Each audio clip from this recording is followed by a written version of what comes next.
Sun Tzŭ on the Art of War, the oldest military treatise in the world. Introduction. Sun Tzŭ and his book The Text of Sun Tzŭ. The commentators' appreciations of Sun Tzŭ. Apologies for War Bibliography Chapter 1. Laying Plans Chapter 2. Waging War Chapter 3. Attack by Stratagem Chapter 4. Tactical Dispositions Chapter 5. Energy Chapter 6. Weak Points and Strong Chapter 7. Maneuvering Chapter 8. Variation of Tactics Chapter 9. The Army on the March Chapter 10. Terrain Chapter 11. The 9 Situations Chapter 12. The Attack by Fire Chapter 13. The Use of Spies. Introduction. Sun Tzŭ and his book. Sima Xian gives the following biography of Sun Tzŭ. 1. Sun Tzŭ was a native of the Qi state. His art of war brought him to the notice of Ho Lu, 2, king of Wu. Ho Lu said to him, "I have carefully perused your 13 chapters. May I submit your theory of managing soldiers to a slight test?" Sun Tzŭ replied, "You may." Ho Lu asked, "May the test be applied to women?" The answer was again in the affirmative, so arrangements were made to bring 180 ladies out of the palace. Sun Tzŭ divided them into 2 companies and placed one of the king's favorite concubines at the head of each. He then bade them all take spears in their hands and address them thus, "I presume you know the difference between front and back, right hand and left hand?" The girls replied, "Yes." Sun Tzŭ went on, "When I say eyes front, you must look straight ahead. When I say left turn, you must face towards your left hand. When I say right turn, you must face towards your right hand. When I say about turn, you must face right round towards your back." Again the girls assented. The words of command having been thus explained, he set up the halberds and battle-axes in order to begin the drill. Then, to the sound of drums, he gave the order right turn. But the girls only burst out laughing. Sun Tzŭ said, "If words of command are not clear and distinct, if orders are not thoroughly understood, then the general is to blame." So he started drilling them again, and this time gave the order left turn, whereupon the girls once more burst into fits of laughter. Sun Tzŭ, if words of command are not clear and distinct, if orders are not thoroughly understood, the general is to blame. But if his orders are clear and the soldiers nevertheless disobey, then it is the fault of their officers. So saying, he ordered the leaders of the 2 companies to be beheaded. Now the king of Wu was watching the scene from the top of a raised pavilion, and when he saw that his favorite concubines were about to be executed, he was greatly alarmed and hurriedly sent down the following message: "We are now quite satisfied as to our general's ability to handle troops. If we are bereft of these 2 concubines, our meat and drink will lose their savor. It is our wish that they shall not be beheaded." Sun Tzŭ replied, "Having once received His Majesty's commission to be the general of his forces, there are certain commands of His Majesty which, acting in that capacity, I am unable to accept." Accordingly, he had the 2 leaders beheaded and straightway installed the pair next in order as leaders in their place. When this had been done, the drum was sounded for the drill once more, and the girls went through all the evolutions, turning to the right or to the left, marching ahead or wheeling back, kneeling or standing, with perfect accuracy and precision, not venturing to utter a sound. Then Sun Tzŭ sent a messenger to the king saying, "Your soldiers, sire, are now properly drilled and disciplined, and ready for your Majesty's inspection. They can be put to any use that their sovereign may desire. Bid them go through fire and water, and they will not disobey."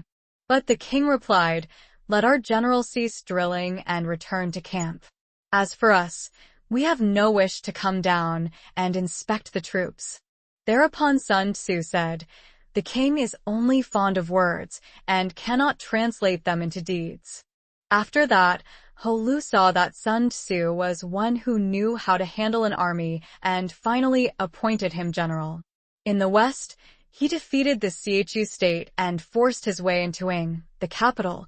To the north, he put fear into the states of Qi and Qin, and spread his fame abroad amongst the feudal princes. And Sun Tzŭ shared in the might of the king. About Sun Tzŭ himself, this is all that Sima Chen has to tell us in this chapter. But he proceeds to give a biography of his descendant, Sun Pin, born about 100 years after his famous ancestor's death, and also the outstanding military genius of his time. The historian speaks of him too as Sun Tzŭ, and in his preface we read, Sun Tzŭ had his feet cut off and yet continued to discuss the art of war. 3. It seems likely, then, that Pin was a nickname bestowed on him after his mutilation, unless the story was invented in order to account for the name. The crowning incident of his career, the crushing defeat of his treacherous rival Peng Chuan, will be found briefly related in Chapter 5, Section 19. Note. To return to the elder Sun Tzŭ, he is mentioned in 2 other passages of the Shi-Chi. In the 3rd year of his reign, 512 BC, Ho Lu, king of Wu, took the field with Tzŭ, i.e. Wu Yuan, and Pei, and attacked Tzŭ. He captured the town of Shu and slew the 2 princes' sons who had formerly been generals of Wu. He was then meditating a descent on Ing, the capital, but the general Sun Wu said, "The army is exhausted. It is not yet possible. We must wait." After further successful fighting, in the 9th year, 506 BC, King Ho Lu addressed Wu Tzŭ and Sun Wu, saying, "Formerly, you declared that it was not yet possible for us to enter Ing. Is the time ripe now?" The 2 men replied, "Chus General Tsukong, for is grasping and covetous, and the princes of Tang and Tsai both have a grudge against him. If your majesty has resolved to make a grand attack, you must win over Tang and Tsai, and then you may succeed." Ho Lu followed this advice, beat Tzŭ in 5 pitched battles, and marched into Ing. 5. This is the latest date at which anything is recorded of Sun Wu.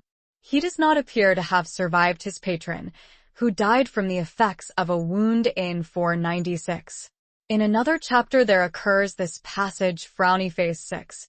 From this time onward, a number of famous soldiers arose, one after the other.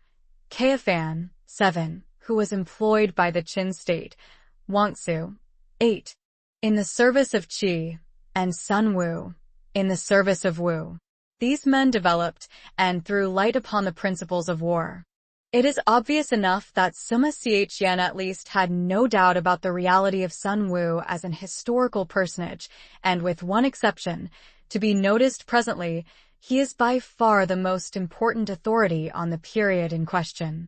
It will not be necessary, therefore, to say much of such a work as the Wu Yu Chun Chiu, which is supposed to have been written by Chao Ye of the 1st century AD.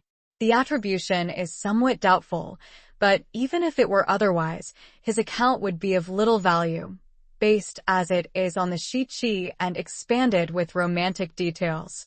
The story of Sun Tzŭ will be found, for what it is worth, in Chapter 2. The only new points in it worth noting are: 1. Sun Tzŭ was first recommended to Ho Lu by Wu Tzŭ. 2. He is called a native of Wu. 3. He had previously lived a retired life, and his contemporaries were unaware of his ability. The following passage occurs in the Huainan Tzŭ. When sovereign and ministers show perversity of mind, it is impossible even for a Sun Tzŭ to encounter the foe. Assuming that this work is genuine, and hitherto no doubt has been cast upon it, we have here the earliest direct reference for Sun Tzŭ, for Huainan Tzŭ died in 122 BC, many years before the Shi-Chi was given to the world. Lu Xiang, 809 BC, says, "The reason why Sun Tzŭ at the head of 30,000 men beat Tzŭ with 200,000 is that the latter were undisciplined." Teng Mingshi informs us that the surname Sun was bestowed on Sun Wu's grandfather by Duke Qing of Qi, 547-490 BC. Sun Wu's father Sun Ping rose to be a minister of state in Qi, and Sun Tzŭ himself, whose style was Seichengqianji, fled to Wu on account of the rebellion which was being fomented by the kindred of Tian Pao. He had 3 sons, of whom the second, named Ming, was the father of Sun Pin. According to this account then, Pin was the grandson of Wu, which, considering that Sun Pin's victory over Wei was gained in 341 BC, may be dismissed as chronologically impossible. Whence these data were obtained by Teng Mingxi I do not know, but of course no reliance whatever can be placed in them. An interesting document which has survived from the close of the Han period is the short preface written by the great Tsao, or Wei Wuti, for his edition of Sun Tzŭ. I shall give it in full. I have heard that the ancients used bows and arrows to their advantage. 10. The Luanyu says, there must be a sufficiency of military strength. The Shu Qing mentions the army among the 8 objects of government. The I Ching says, army indicates firmness and justice. The experienced leader will have good fortune. The Shi Qing says, the king rose majestic in his wrath, and he marshaled his troops. The Yellow Emperor, Tang the Completer, and Wu Wang all used spears and battle axes in order to succor their generation. The Summa Fa says, if one man slay another of set purpose, he himself may rightfully be slain. He who relies solely on warlike measures shall be exterminated. He who relies solely on peaceful measures shall perish. Instances of this are Fu Chai 11 on the one hand and Yan Wang on the other. 12. In military matters, the sage's rule is normally to keep the peace and to move his forces only when occasion requires. He will not use armed force unless driven to it by necessity. Many books have I read on the subject of war and fighting, but the work composed by Sun Tzŭ is the profoundest of them all. Sun Tzŭ was a native of the Qi state. His personal name was Wu. He wrote The Art of War in 13 chapters for Ho Lu, king of Wu. Its principles were tested on women, and he was subsequently made a general. He led an army westwards, crushed the Tzŭ state, and entered in the capital. In the north, he kept Qi and Qin in awe. 100 years and more after his time, Sun Pin lived. He was a descendant of Wu. 13. In his treatment of deliberation and planning, the importance of rapidity in taking the field. 14. Clearness of conception and depth of design. Sun Tzŭ stands beyond the reach of carping criticism. My contemporaries, however, have failed to grasp the full meaning of his instructions, and while putting into practice the smaller details in which his work abounds, they have overlooked its essential purport. That is the motive which has led me to outline a rough explanation of the whole. One thing to be noticed in the above is the explicit statement that the 13 chapters were specially composed for King Ho Lu. This is supported by the internal evidence of Section 15, in which it seems clear that some ruler is addressed. In the bibliographic section of the Han Shu, there is an entry which has given rise to much discussion, the works of Sun Tzŭ of Wu in 82 pn or chapters, with diagrams in 9 chuan. It is evident that this cannot be merely the 13 chapters known to Sima Xian or those we possess today. Chang Shaoqi refers to an edition of Sun Tzŭ's Art of War of which the 13 chapters formed the first chuan, adding that there were 2 other chuan besides. This has brought forth a theory that the bulk of these 82 chapters consisted of other writings of Sun Tzŭ. We should call them apocryphal, similar to the Wenta, of which a specimen dealing with the 9 situations 15 is preserved in the Tung Tien and another in Ho Shin's commentary. It is suggested that before his interview with Ho Lu, Sun Tzŭ had only written the 13 chapters, but afterwards composed a sort of exegesis in the form of question and answer between himself and the king. Pai Isen, the author of the Sun Tzŭ Su Lu, backs this up with a quotation from the Wu Yu Chun Chiu. The king of Wu summoned Sun Tzŭ and asked him questions about the art of war. Each time he set forth a chapter of his work, the king could not find words enough to praise him. As he points out, if the whole work was expounded on the same scale as in the above-mentioned fragments, the total number of chapters could not fail to be considerable.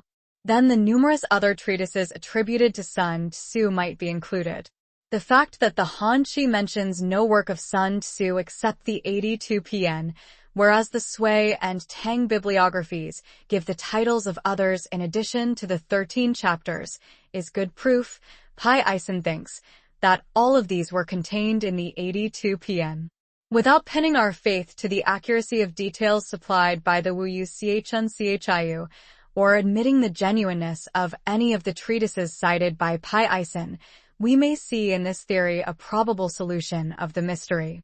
Between Sima Chen and Pan Ku there was plenty of time for a luxuriant crop of forgeries to have grown up under the magic name of Sun Tzŭ, and the 82 PN may very well represent a collected edition of these lumped together with the original work.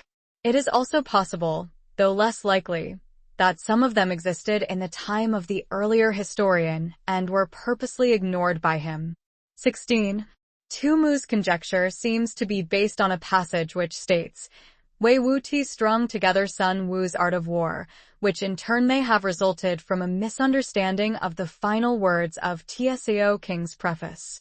This, as Sun Xinjian points out, is only a modest way of saying that he made an explanatory paraphrase, or in other words, wrote a commentary on it. On the whole, this theory has met with very little acceptance.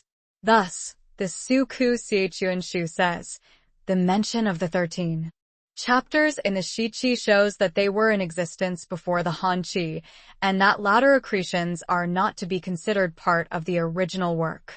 Tu Mu's assertion can certainly not be taken as proof. There is every reason to suppose, then, that the 13 chapters existed in the time of Sima Chen practically, as we have them now. That the work was then well known he tells us in so many words. Sun Tzu's 13 chapters and Wu Qi's Art of War are the two books that people commonly refer to on the subject of military matters. Both of them are widely distributed, so I will not discuss them here. But as we go further back, serious difficulties begin to arise. The salient fact which has to be faced is that the Tso Chuan, the greatest contemporary record, makes no mention whatsoever of Sun Wu, either as a general or as a writer. It is natural, in view of this awkward circumstance, that many scholars should not only cast doubt on the story of Sun Wu as given in the Shiqi, but even show themselves frankly skeptical as to the existence of the man at all. The most powerful presentment of this side of the case is to be found in the following disposition by Yeshuasan, 17. It is stated in Sima Xian's history that Sun Wu was a native of the Qi state and employed by Wu, and that in the reign of Ho Lu he crushed Xiu, entered Ing, and was a great general. But in Tso's commentary no Sun Wu appears at all. It is true that Tso's commentary need not contain absolutely everything that other histories contain. But Tso has not omitted to mention vulgar plebeians and hireling ruffians such as Ing Kaoshu, 18 Tsaok, 19, Chu Chuwu and Chuan Shichu, 20. In the case of Sun Wu, whose fame and achievements were so brilliant, the omission is much more glaring. Again, details are given, in their due order, about his contemporaries Wu Yuan and the minister Pei. 21. Is it credible that Sun Wu alone should have been passed over? In point of literary style, Sun Tzu's work belongs to the same school as Quan Tzu, 22, Lu Tao, 23, and the Yu, 24, and may have been the production of some private scholar living towards the end of the spring and autumn or the beginning of the Warring States period. 25. The story that his precepts were actually applied by the Wu state is merely the outcome of big talk on the part of his followers. From the flourishing period of the Zhou dynasty, 26, down to the time of the spring and autumn, all military commanders were statesmen as well, and the class of professional generals for conducting external campaigns did not then exist. It was not until the period of the Six States, 27, that this custom changed. Now, although Wu was an uncivilized state, it is conceivable that Tzŭ should have left unrecorded the fact that Sun Tzŭ was a great general and yet held no civil office.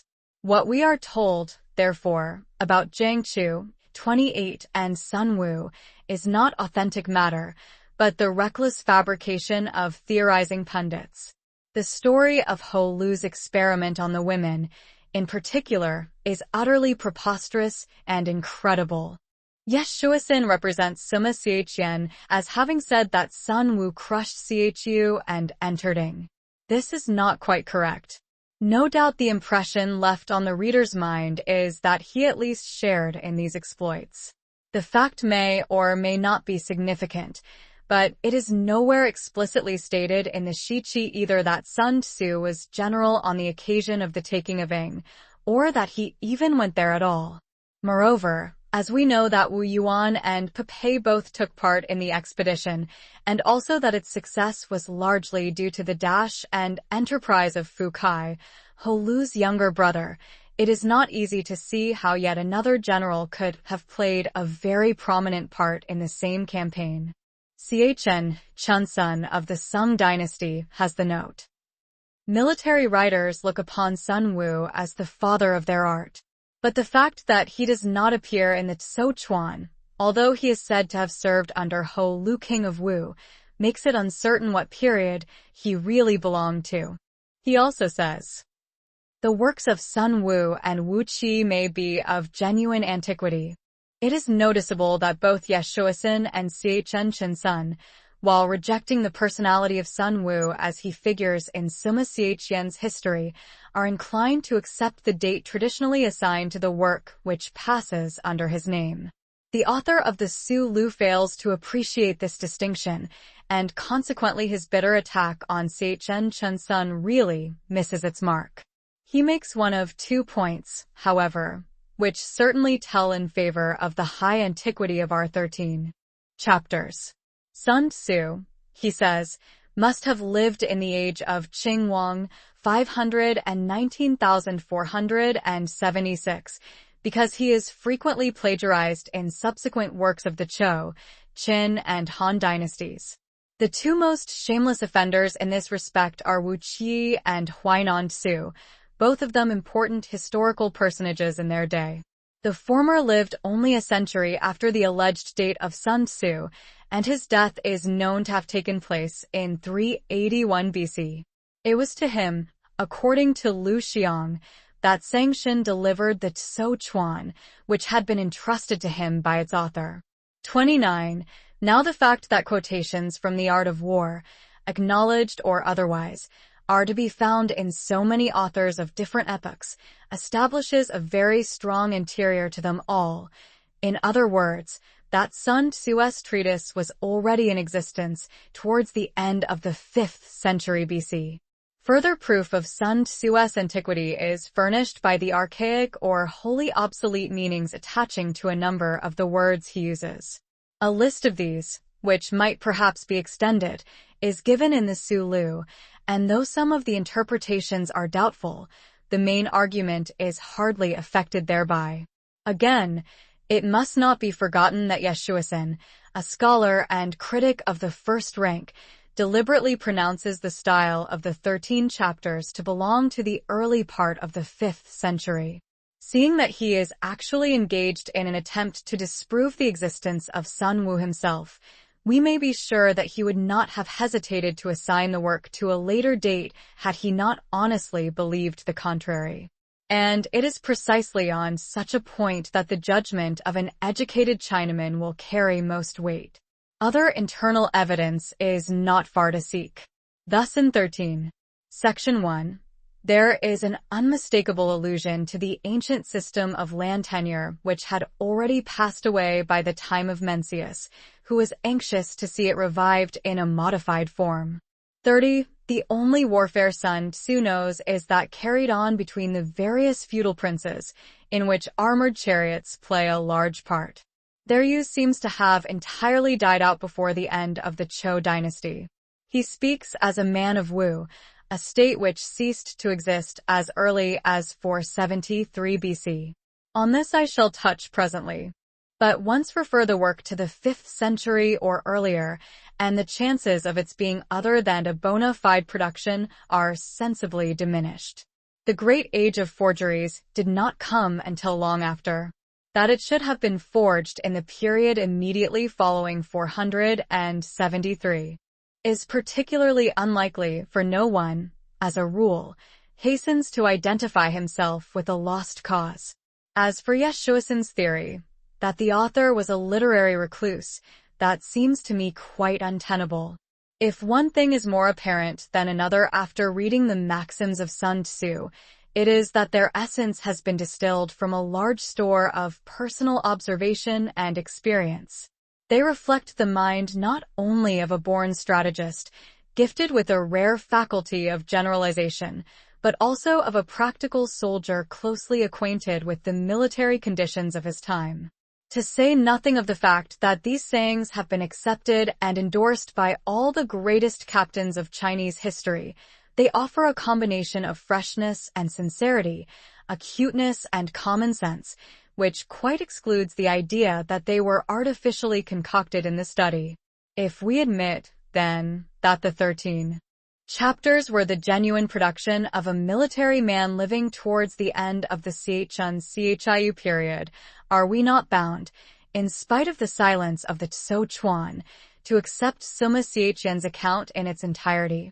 In view of his high repute as a sober historian, must we not hesitate to assume that the records he drew upon for Sun Wu's biography were false and untrustworthy? The answer, I fear, must be in the negative.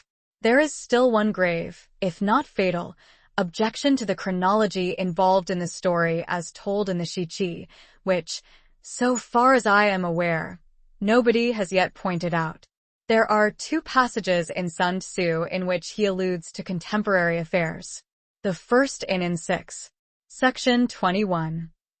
Though according to my estimate the soldiers of you exceed our own in number, that shall advantage them nothing in the matter of victory.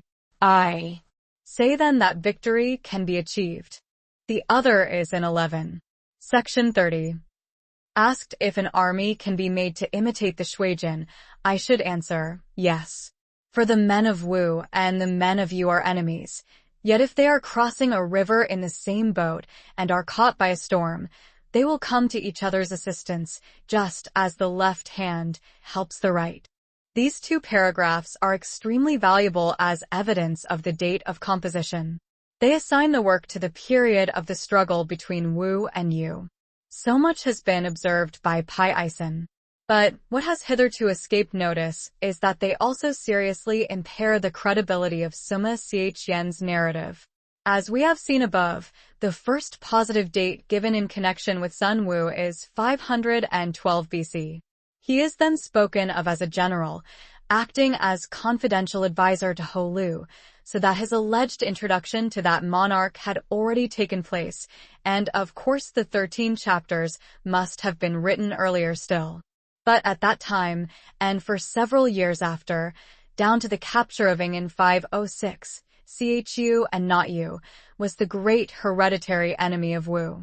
The 2 states, Chu and Wu, had been constantly at war for over half a century, 31, whereas the first war between Wu and Yu was waged only in 510, 32, and even then was no more than a short interlude sandwiched in the midst of the fierce struggle with Chu. Now, Chu is not mentioned in the 13 chapters at all. The natural inference is that they were written at a time when Yu had become the prime antagonist of Wu, that is, after Chu had suffered the great humiliation of 506. At this point, a table of dates may be found useful. BC 514 accession of Ho Lu. 512 Ho Lu attacks Chu, but is dissuaded from entering Ing, the capital. Shiqi mentions Sun Wu as general. 511 another attack on Chu. 510 Wu makes a successful attack on Yu. This is the first war between the two states. 509 or 508 Chu invades Wu, but is signally defeated at Yucheng. 506 Ho Lu attacks Chu with the aid of Tang and Tsai. Decisive Battle of Pochu, and capture of Ing. Last mention of Sun Tzŭ in Shiqi 505 Yu makes a raid on Wu in the absence of its army. Wu is beaten by Qin and evacuates Ing. 504 Ho Lu sends Fu Chai to attack Chu. 497 Ko Qian becomes king of Yu. 496 Wu attacks Yu, but is defeated by Ko Qian at Suli. Ho Lu is killed. 494 Fu Chai defeats Ko Qian in the Great Battle of Fuchao and enters the capital of Yu. 485 or 484 Ko Qian renders homage to Wu. Death of Wu Tzŭ. 482 Ko Qian invades Wu in the absence of Fu Chai. 478 to 476 further attacks by Yuan Wu. 475 Ko Qian lays siege to the capital of Wu. 473 final defeat and extinction of Wu. The sentence quoted above from 6. Section 21 hardly strikes me as one that could have been written in the full flush of victory. It seems rather to imply that, for the moment at least, the tide had turned against Wu, and that she was getting the worst of the struggle. Hence we may conclude that our treatise was not in existence in 505, before which date Yu does not appear to have scored any notable success against Wu. Ho Lu died in 496, so that if the book was written for him, it must have been during the period 505-496, when there was a lull in the hostilities, Wu having presumably exhausted by its supreme effort against Chu. On the other hand, if we choose to disregard the tradition connecting Sun Wu's name with Ho Lu, it might equally well have seen the light between 496 and 494, or possibly in the period 482-473, when Yu was once again becoming a very serious menace. 33. We may feel fairly certain that the author, whoever he may have been, was not a man of any great eminence in his own day. On this point, the negative testimony of the Tzŭ Chuan far outweighs any shred of authority still attaching to the Shiqi, if once its other facts are discredited. Sun Tzŭ, however, makes a feeble attempt to explain the omission of his name from the great commentary. It was Wu Tzŭ, he says, who got all the credit of Sun Wu's exploits, because the latter, being an alien, was not rewarded with an office in the state. How then did the Sun Tzŭ legend originate? It may be that the growing celebrity of the book imparted by degrees a kind of factitious renown to its author. It was felt to be only right and proper that one so well versed in the science of war should have solid achievements to his credit as well. Now the capture of Ing was undoubtedly the greatest feat of arms in Ho Lu's reign. It made a deep and lasting impression on all the surrounding states, and raised Wu to the short-lived zenith of her power. Hence, what more natural, as time went on, than that the acknowledged master of strategy, Sun Tzŭ, should be popularly identified with that campaign, at first perhaps only in the sense that his brain conceived and planned it, afterwards, that it was actually carried out by him in conjunction with Wu Yuan, 34, Pei and Fu Kai. It is obvious that any attempt to reconstruct even the outline of Sun Tzŭ's life must be based almost wholly on conjecture. With this necessary proviso, I should say that he probably entered the service of Wu about the time of Ho Lu's accession and gathered experience, though only in the capacity of a subordinate officer, during the intense military activity which marked the first half of the prince's reign. 35. If he rose to be a general at all, he certainly was never on an equal footing with the three above mentioned. He was doubtless present at the investment and occupation of Ing, and witnessed Wu's sudden collapse in the following year.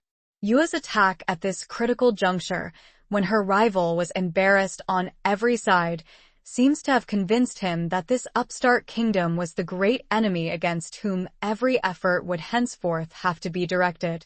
Sun Tzŭ was thus a well-seasoned warrior when he sat down to write his famous book, which according to my reckoning must have appeared towards the end, rather than the beginning of Ho Lu's reign. The story of the women may possibly have grown out of some real incident occurring about the same time. As we hear no more of Sun Tzŭ after this from any source, he is hardly likely to have survived his patron or to have taken part in the death struggle with Yu, which began with the disaster at Sully. If these inferences are approximately correct, there is a certain irony in the fate which decreed that China's most illustrious man of peace should be contemporary with her greatest writer on war. The text of Sun Tzŭ. I have found it difficult to glean much about the history of Sun Tzŭ's text. The quotations that occur in early authors go to show that the 13 chapters of which Sima Xiaqian speaks were essentially the same as those now extant. We have his word for it that they were widely circulated in his day, and can only regret that he refrained from discussing them on that account. Sun Tzŭ says in his preface, "During the Qin and Han dynasties, Sun Tzŭ's art of war was in general use amongst military commanders, but they seem to have treated it as a work of mysterious import and were unwilling to expound it for the benefit of posterity. Thus it came about that Wei Wu was the first to write a commentary on it. As we have already seen, there is no reasonable ground to suppose that Tsao Kung tampered with the text. But the text itself is often so obscure, and the number of editions which appeared from that time onward so great, especially during the Tang and Sung dynasties, that it would be surprising if numerous corruptions had not managed to creep in. Towards the middle of the Sung period, by which time all the chief commentaries on Sun Tzŭ were in existence, a certain Qi Tianpao published a work in 15 Chuan entitled Sun Tzŭ, with the collected commentaries of 10 writers. There was another text, with variant readings put forward by Chu Fu of Tassing, which also had supporters among the scholars of that period, but in the Ming editions, Sun Tzŭ tells us, these readings were for some reason or other no longer put into circulation. Thus, until the end of the 18th century, the text in sole possession of the field was one derived from Qi Tianpao's edition, although no actual copy of that important work was known to have survived. That, therefore, is the text of Sun Tzŭ which appears in the war section of the great imperial encyclopedia printed in 1726, the Ku Qin Tu Shu Qi Xiecheng. Another copy at my disposal of what is practically the same text, with slight variations, is that contained in the 11 philosophers of the Zhou and Qin dynasties, 1758. And the Chinese printed in Captain Calthrop's first edition is evidently a similar version, which has filtered through Japanese channels.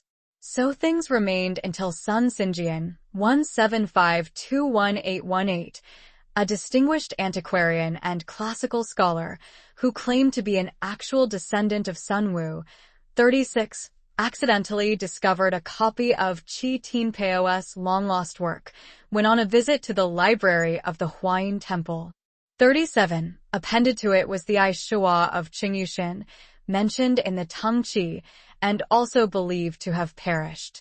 This is what Sun Tzŭ designates as the original edition, or text, a rather misleading name, for it cannot by any means claim to set before us the text of Sun Tzŭ in its pristine purity. Qi Tianpao was a careless compiler, and appears to have been content to reproduce the somewhat debased version current in his day, without troubling to collate it with the earliest editions then available. Fortunately, 2 versions of Sun Tzŭ, even older than the newly discovered work, were still extant, one buried in the Tung Tian, Tuyu's great treatise on the Constitution, the other similarly enshrined in the Taiping Yulan Encyclopedia. In both the complete text is to be found, though split up into fragments, intermixed with other matter, and scattered piecemeal over a number of different sections. Considering that the Yulan takes us back to the year 983, and the Tung Tian about 200 years further still, to the middle of the Tang dynasty, the value of these early transcripts of Sun Tzŭ can hardly be overestimated. Yet the idea of utilizing them does not seem to have occurred to anyone until Sun Tzŭ, acting under government instructions, undertook a thorough recension of the text. This is his own account. Because of the numerous mistakes in the text of Sun Tzŭ which his editors had handed down, the government ordered that the ancient edition of Chi Tinpeo should be used, and that the text should be revised and corrected throughout. It happened that Wu Nianu, the governor Pai Kwa, and Shi, a graduate of the second degree, had all devoted themselves to this study, probably surpassing me therein. Accordingly, I have had the whole work cut on blocks as a textbook for military men. The three individuals here referred to had evidently been occupied on the text of Sun Tzŭ prior to Sun Tzŭ's commission, but we are left in doubt as to the work they really accomplished. At any rate, the new edition, when ultimately produced, appeared in the names of Sun Tzŭ and only one co-editor, Wu Zhenshi. They took the original edition as their basis, and by careful comparison with older versions, as well as the extant commentaries and other sources of information such as the Aishua, succeeded in restoring a very large number of doubtful passages and turned out, on the whole, what must be accepted as the closest approximation we are ever likely to get to Sun Tzŭ's original work.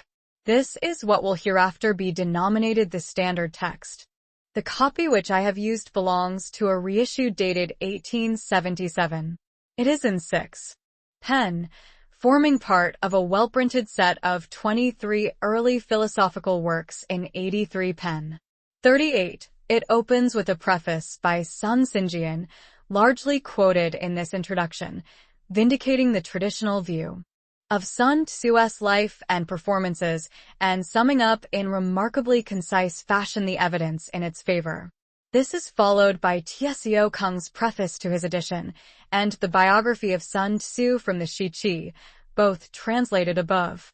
Then come, firstly, Cheng Yushin's Aishua, 39, with author's preface, and next, a short miscellany of historical and bibliographical information entitled Sun Tzŭ Sulu, compiled by Pai Isen. As regards the body of the work, each separate sentence is followed by a note on the text, if required, and then by the various commentaries appertaining to it, arranged in chronological order. These we shall now proceed to discuss briefly, one by one. The commentators. Sun Tzŭ can boast an exceptionally long distinguished roll of commentators, which would do honor to any classic. Ouyang Su remarks on this fact, though he wrote before the tale was complete, and rather ingeniously explains it by saying that the artifices of war, being inexhaustible, must therefore be susceptible of treatment in a great variety of ways. 1. Tzŭ or Tzŭ Kung, afterwards known as Wei Wu Ti, AD 155220. There is hardly any room for doubt that the earliest commentary on Sun Tzŭ actually came from the pen of this extraordinary man, whose biography in the San Tzŭ reads like a romance. One of the greatest military geniuses that the world has seen, and Napoleonic in the scale of his operations, he was especially famed for the marvelous rapidity of his marches, which has found expression in the line talk of Tzŭ, and Tzŭ will appear. Ouyang Su says of him that he was a great captain who measured his strength against Hung Cho, Lu Pu, and the two Yuan, father and son, and vanquished them all, whereupon he divided the empire of Han with Wu and Shu, and made himself king. It is recorded that whenever a council of war was held by Wei on the eve of a far-reaching campaign, he had all his calculations ready. Those generals who made use of them did not lose one battle in 10. Those who ran counter to them in any particular saw their armies incontinently beaten and put to flight. Tzŭ Kung's notes on Sun Tzŭ, models of austere brevity, are so thoroughly characteristic of the stern commander known to history that it is hard indeed to conceive of them as the work of a mere litterateur. Sometimes, indeed, owing to extreme compression, They are scarcely intelligible and stand no less in need of a commentary than the text itself. 40. Dua Meng Shi. The commentary which has come down to us under this name is comparatively meager, and nothing about the author is known. Even his personal name has not been recorded. Chi Tinpeo's edition places him after Chia Lin, and Cao Kumwu also assigns him to the Tang dynasty. 41. But this is a mistake. In Sun Tzŭ's preface, he appears as Meng Shi of the Liang dynasty, 500 and 2557. Others would identify him with Meng Kong of the 3rd century. He is named in one work as the last of the 5 commentators, the others being Wei Wu Ti, Tu Mu, Chen Hao, and Xia Lin. 3. Li Chuan of the 8th century was a well-known writer on military tactics. One of his works has been in constant use down to the present day. The Tung Chi mentions lives of famous generals from the Zhou to the Tang dynasty as written by him. 42. According to Cao Kumwu and the Tianico Catalogue, he followed a variant of the text of Sun Tzŭ which differs considerably from those now extant. His notes are mostly short and to the point, and he frequently illustrates his remarks by anecdotes from Chinese history.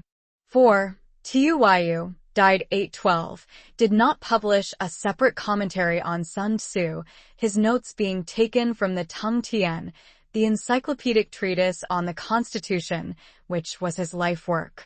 They are largely repetitions of Tzŭ Kung and Meng Shi, besides which it is believed that he drew on the ancient commentaries of Wang Ling and others. Owing to the peculiar arrangement of Tung Tian, he has to explain each passage on its merits, apart from the context, and sometimes his own explanation does not agree with that of Tzŭ Kung, whom he always quotes first. Though not strictly to be reckoned as one of the 10 commentators, he was added to their number by Chi Tinpeo, being wrongly placed after his grandson Tu Mu. 5. Tuyu, 803852, is perhaps the best known as a poet, a bright star even in the glorious galaxy of the Tang period. We learn from Cao Kumwu that although he had no practical experience of war, he was extremely fond of discussing the subject and was moreover well read in the military history of the Chen Chiu and Chan Kui eras.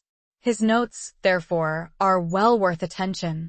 They are very copious and replete with historical parallels.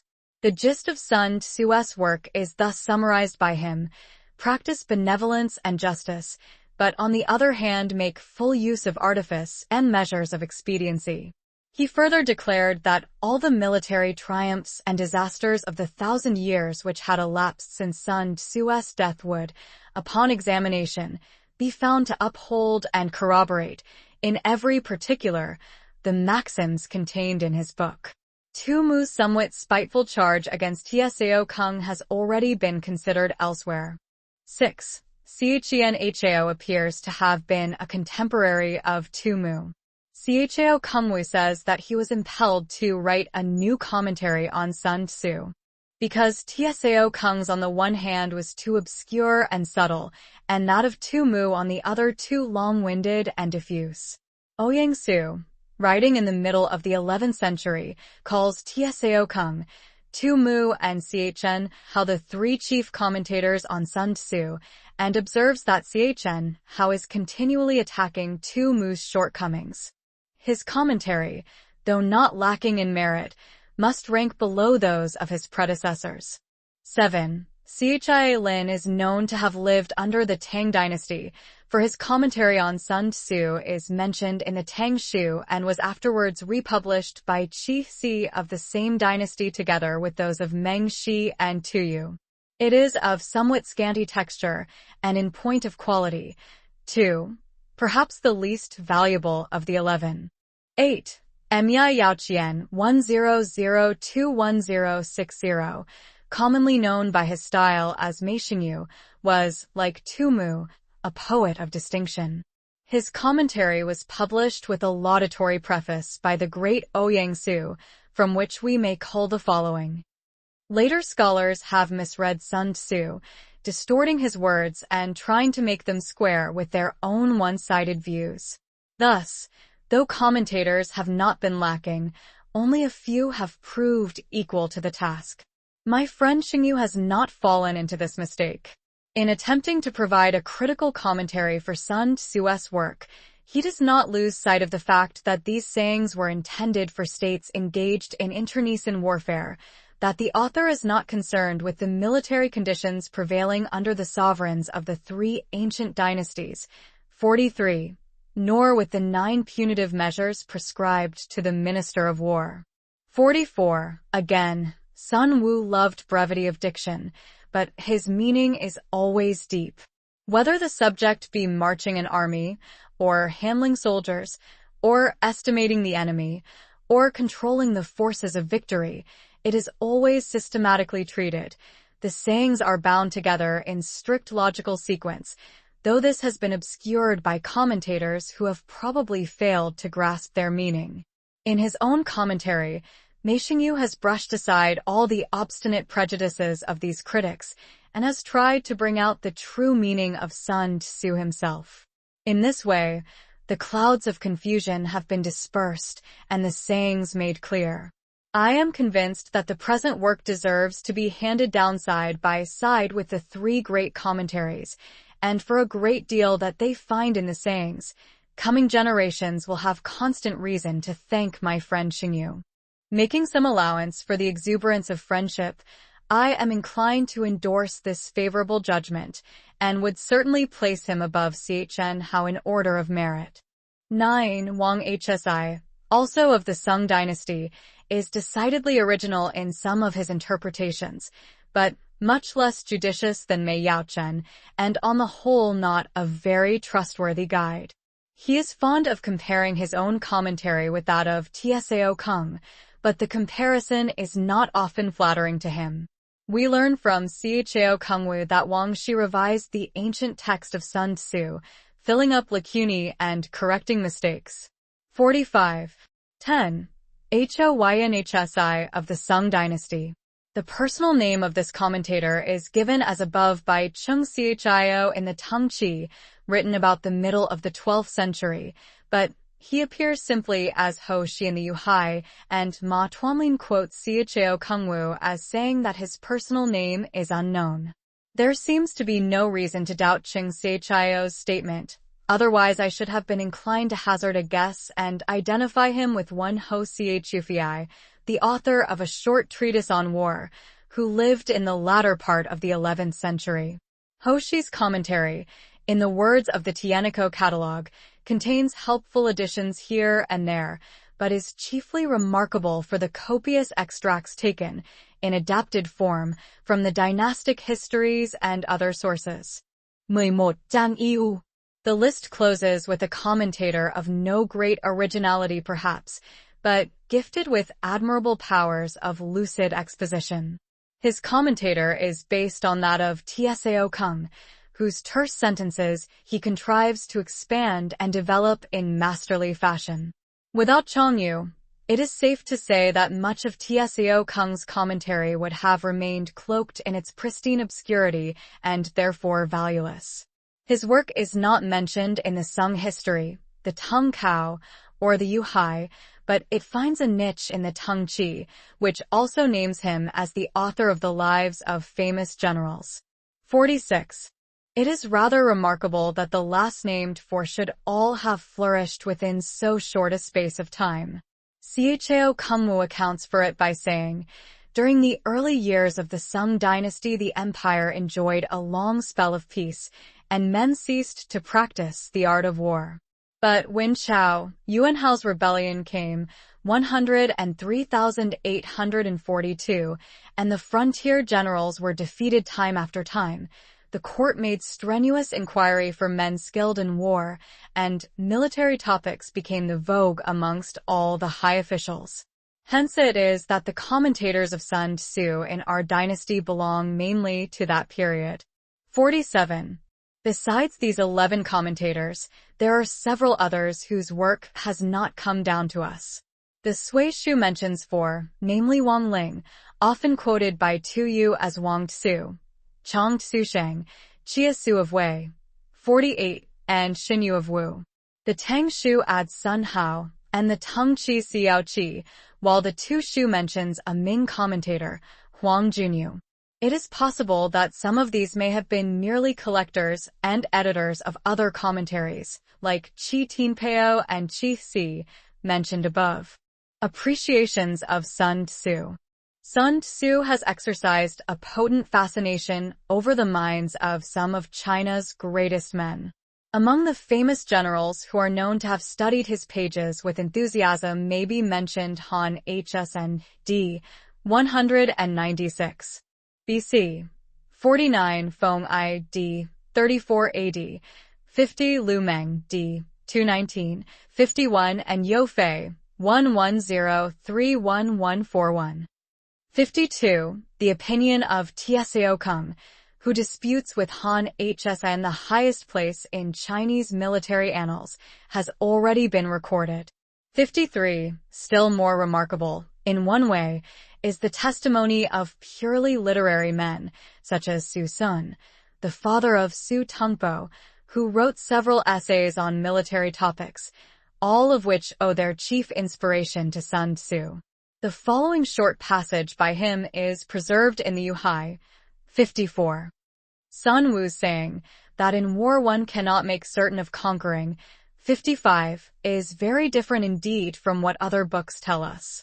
56. Wu Qi was a man of the same stamp as Sun Wu. They both wrote books on war, and they are linked together in popular speech as Sun and Wu. But Wu Qi's remarks on war are less weighty, his rules are rougher and more crudely stated, and there is not the same unity of plan as in Sun Tzu's work, where the style is terse, but the meaning fully brought out. The following is an extract from the Impartial Judgments in the Garden of Literature by Chung Ho. Sun Tzu's 13 chapters are not only the staple and base of all military men's training, but also compel the most careful attention of scholars and men of letters. His sayings are terse yet elegant, simple yet profound, perspicuous and eminently practical.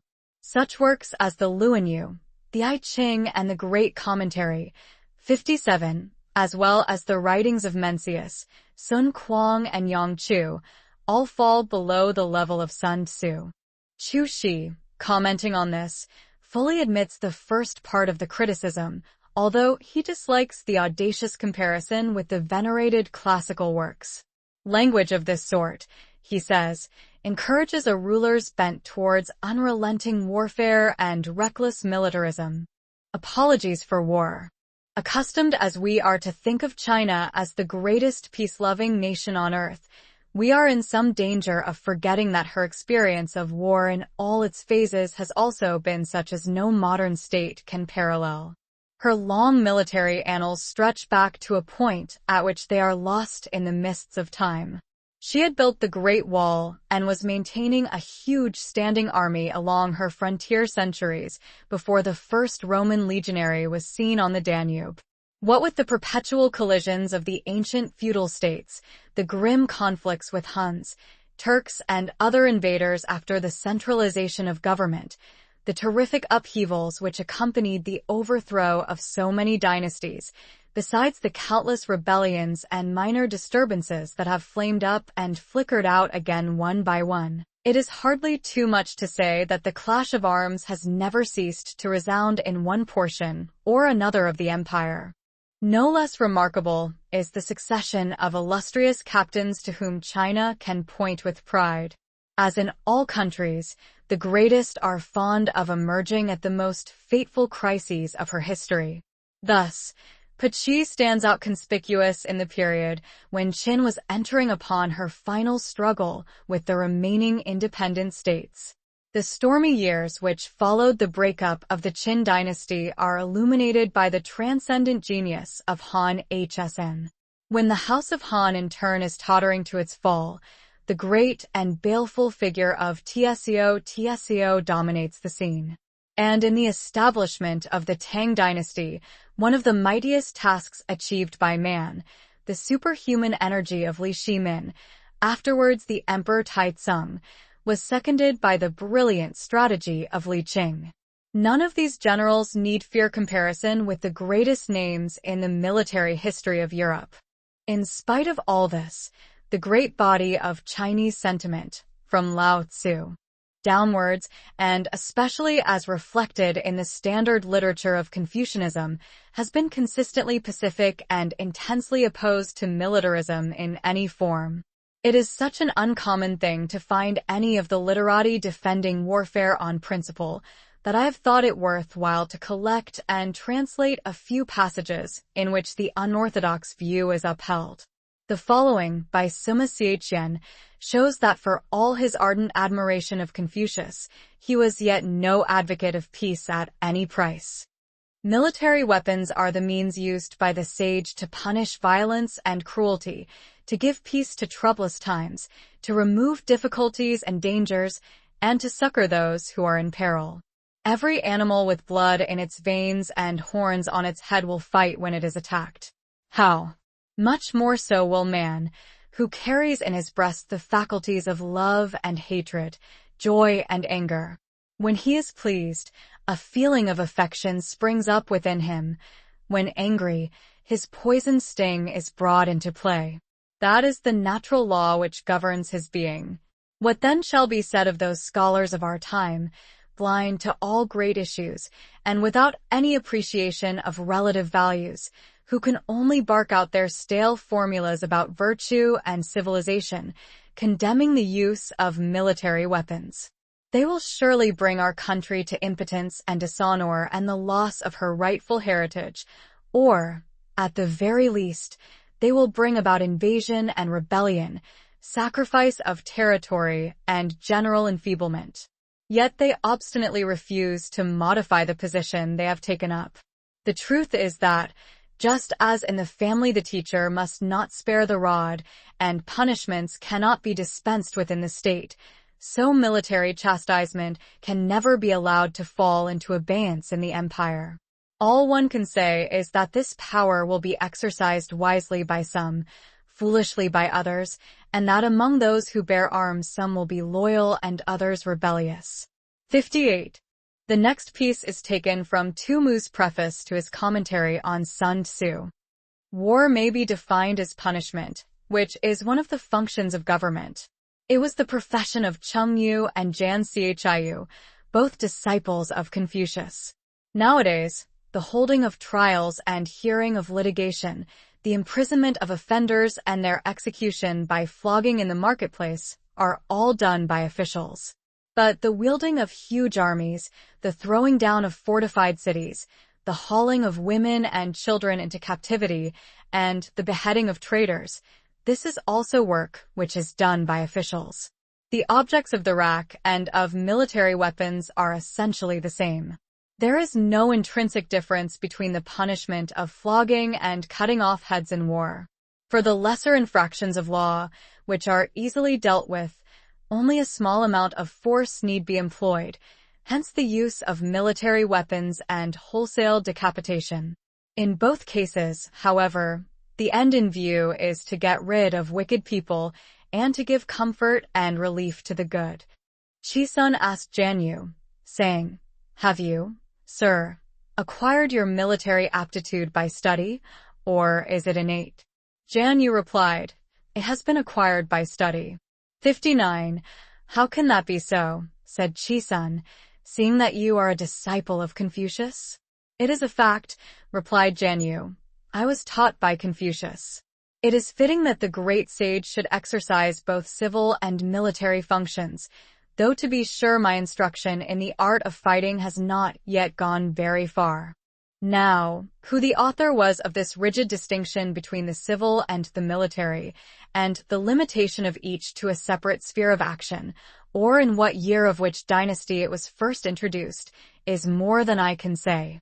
But, at any rate, it has come about that the members of the governing class are quite afraid of enlarging on military topics, or do so only in a shamefaced manner. If any are bold enough to discuss the subject, They are at once set down as eccentric individuals of coarse and brutal propensities. This is an extraordinary instance in which, through sheer lack of reasoning, men unhappily lose sight of fundamental principles. When the Duke of Zhou was minister under Xiaqing Wang, he regulated ceremonies and made music, and venerated the arts of scholarship and learning. Yet when the barbarians of the river Huai revolted, 60, he sallied forth and chastised them. When Confucius held office under the Duke of Lu, and a meeting was convened at Chiaku, 61, he said, "If pacific negotiations are in progress, warlike preparations should have been made beforehand." He rebuked and shamed the Marquis of Qi, who cowered under him and dared not proceed to violence. How can it be said that these two great sages had no knowledge of military matters? We have seen that the great Chu Shi held Sun Tzŭ in high esteem. He also appeals to the authority of the classics. Our master Confucius, answering Duke Ling of Wei, said, "I have never studied matters connected with armies and battalions." 62. Replying to Kung Wentzu, he said, "I have not been instructed about buffcoats and weapons." But if we turn to the meeting at Chiaku, we find that he used armed force against the men of Lai, so that the Marquis of Qi was overawed. Again, when the inhabitants of Pai revolted, he ordered his officers to attack them, whereupon they were defeated and fled in confusion. He once uttered the words, "If I fight, I conquer." 63. And Jan Yu also said, "The sage exercises both civil and military functions." 64. Can it be a fact that Confucius never studied or received instruction in the art of war? We can only say that he did not specially choose matters connected with armies and fighting to be the subject of his teaching. Sun Tzŭ, the editor of Sun Tzŭ, writes in similar strain. Confucius said, "I am unversed in military matters." 65. He also said, "If I fight, I conquer." Confucius ordered ceremonies and regulated music. Now war constitutes one of the 5 classes of state ceremonial, 66, and must not be treated as an independent branch of study. Hence, the words "I am unversed in" must be taken to mean that there are things which even an inspired teacher does not know. Those who have to lead an army and devise stratagems must learn the art of war. But if one can command the services of a good general like Sun Tzŭ, who was employed by Wu Tzu, there is no need to learn it oneself. Hence the remark added by Confucius, "If I fight, I conquer." The men of the present day, however, willfully interpret these words of Confucius in their narrowest sense, as though he meant that books on the art of war were not worth reading. With blind persistence, they adduce the example of Chao Kuo, who pored over his father's books to no purpose, 67, as a proof that all military theory is useless.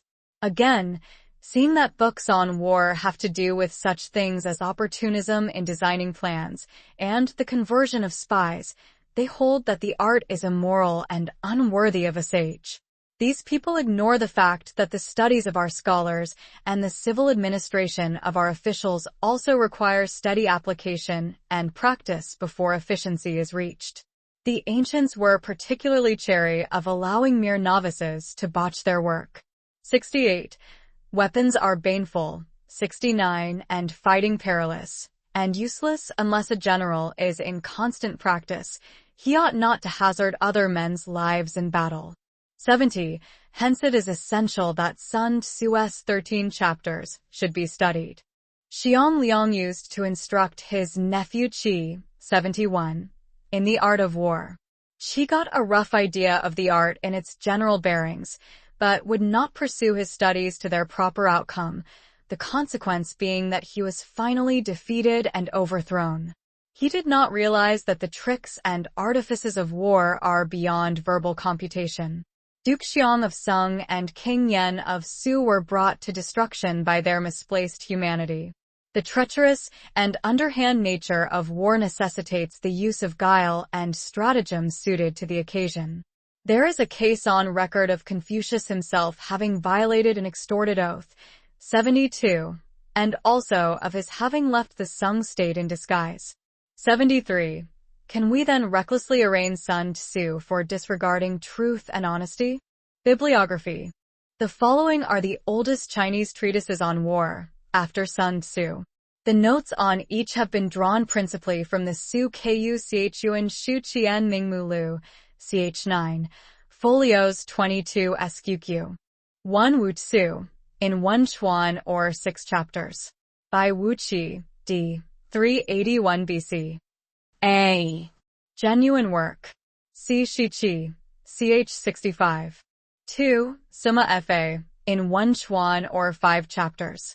Wrongly attributed to Sima Jiangchu of the 6th century BC.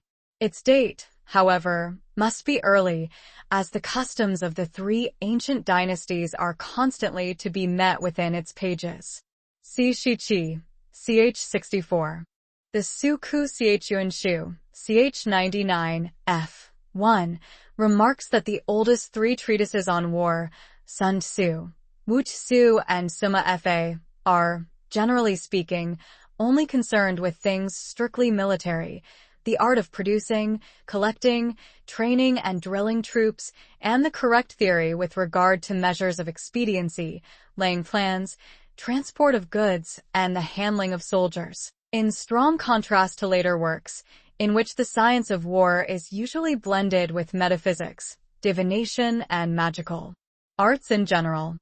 3. Lu Tao, in 6 Chuan, or 60 chapters. Attributed to Lu Wang, or Lu Shang, also known as Tai Kung, of the 12th century BC, 74, but its style does not belong to the era of the 3 dynasties. Lu Teming, 550,625 AD, mentions the work and enumerates the headings of the 6 sections so that the forgery cannot have been later than Sui dynasty. 4. Wei Liao Tzu, in 5 Chuan. Attributed to Wei Liao, 4th century BC, who studied under the famous Kiko Tzu. The work appears to have been originally in 31 chapters, whereas the text we possess contains only 24. Its matter is sound enough in the main, though the strategical devices differ considerably from those of the Warring States period. It has been furnished with a commentary by the well-known Sung philosopher Sun Tzŭ. 5. Sanluo in 3 Chuan. Attributed to Huang Shikeng, a legendary personage who is said to have bestowed it on Qian Liang, d. 187 BC, in an interview on a bridge. But here again, the style is not that of works dating from the Qin or Han period. The Han Emperor Kuangwu, 2557 AD, apparently quotes from it in one of his proclamations, but the passage in question may have been inserted later on, in order to prove the genuineness of the work. We shall not be far out if we refer it to the Northern Sung period for 20478 AD, or somewhat earlier. 6. Li Wei Kung Wen Tue, in 3 sections. Written in the form of a dialogue between Tai Tsung and his great general Li Qing, it is usually ascribed to the latter. Competent authorities consider it a forgery, though the author was evidently well-versed in the art of war. 7. Li Qingping Fa, not to be confounded with the foregoing, is a short treatise in 8 chapters, preserved in the Tung Tien, but not published separately. This fact explains its omission from the Tzŭ Ku Chuan Shu. 8. Wu Qi Qing, in 1 Chuan. Attributed to the legendary minister Feng Ho, with exegetically notes by Kungsun Hung of the Han Dynasty, d. 121 BC, and said to have been eulogized by the celebrated General Ma Lung, d. 300 AD. Yet the earliest mention of it is in the Sung Tzŭ. Although a forgery, the work is well put together. Considering the high popular estimation in which Zhuge Liang has always been held, it is not surprising to find more than one work on war ascribed to his pen. Such are 1. The Shi Lu Tse 1 Chuan, preserved in the Young Lo Ta Tien, 2. Chang Yuan 1 Chuan, and 3. Hsin Shu Wenchuan, which steals wholesale from Sun Tzŭ. None of these has the slightest claim to be considered genuine. Most of the large Chinese encyclopedias contain extensive sections devoted to the literature of war. The following references may be found useful. Tung Tien, circa 800 AD. Ch 148162. Taib ing Yulan 983, 270,359. Wenxin Tung Cao, 13th Center, ch 221. Yu Hai, 13th Center, ch 140, 141. Shan Tesai Tu Hui, Mui Shao Tehat Sen. Quang Pu Chi, 1607, ch 31, 32. Ch Yen Chio Lei Shu, 1632, ch 75. Yuan Qian Lei Han, 1710, ch 206229. Ku Chin Tu Shu Chi Ching, 1726, section XXX, ESP ch 8190. Su Wenxin Tung Cao, 1784, ch 121134. Huang Chao Qing Xuan Pian, 1826, ch 76, 77. The bibliographical sections of certain historical works also deserve mention. Ch Yen Han Shu, ch 30. Sui Shu, ch 3235. Chiu Tang Shu, ch 46, 47. Hsin Tang Shu, ch 57, 60. Sung Shi, ch 202209. Tung Chi, circa 1150, ch 68. To these, of course, must be added the great catalogue of the Imperial Library. Suka uchawan shucung mutei ypsilonao, 1790. Ha. 99. Sti. Footnotes. 1. Shichi, ch 65. 2. He reigned from 514 to 496 BC. 3. Shichi, ch 130. 4. The appellation of Nonghua. 5. Shichi, ch 31. 6. Shichi, ch 25. 7. The appellation of Huyan, mentioned in ch 39 under the year 637. 8. Wangsu Chengfu, ch 32, year 607. 9. The mistake is natural enough. Native critics refer to a work of the Han Dynasty, which says, 10 li outside the Wu Gate of the city of Wu, now Suzhou in Jiangsu, there is a great mound, raised to commemorate the entertainment of Sun Tzŭ of Qi, who excelled in the art of war, by the king of Wu. 10. They attached strings to wood to make bows, and sharpened wood to make arrows. The use of bows and arrows is to keep the empire in awe. 11. The son and successor of Holu. He was finally defeated and overthrown by Ko Qian, king of Yu, in 473 BC. See post. 12. King Yen of Su, a fabulous being, of whom Sun Tzŭ says in his preface, his humanity brought him to destruction. 13. The passage I have put in brackets is omitted in the Tu Shu, and may be an interpolation. It was known, however, to Chang Shaoqi of the Tang dynasty, and appears in the Tai Ping Yulan. 14. Tsao Kung seems to be thinking of the first part of Chapter 2, perhaps especially of Section 8. 15. See Chapter 11. 16. On the other hand, it is noteworthy that Wu Tzu, which is not in 6 chapters, has 48 assigned to it in the Han Qi. Likewise, the Chengyang is credited with 49 chapters, though now only in 1 only. In the case of very short works, one is tempted to think that PN might simply mean leaves. 17. Yeshi of the Sung dynasty, 115-11223. 18. He hardly deserves to be bracketed with assassins. 19. See Chapter 7, Section 27 and Chapter 11, Section 28. 20. See Chapter 11, Section 28. Chuan Tzŭ is the abbreviated form of his name. 21. I.e. Pepe. See Ante. 22. The nucleus of this work is probably genuine, though large additions have been made by later hands. Quan Chung died in 645 BC. 23. See Infra. Beginning of introduction. 24. I do not know what this work, unless it be the last chapter of another work. Why that chapter should be singled out, however, is not clear. 25. About 480 BC. 26. That is, I suppose, the age of Wu Wang and Chou Kung. 27. In the 3rd century BC. 28. Sima Jiangchu, whose family name was Tian, lived in the latter half of the 6th century BC, and is also believed to have written a work on war. See Shi Qi, ch. 64, and Infra at the beginning of the introduction. 29. See Legg's Classics, Volume 5, Prolegomena page 27. Legg thinks that the Tzŭ Chuan must have been written in the 5th century, but not before 424 BC. 30. See Mencius 3. 1-3. 1320. 31.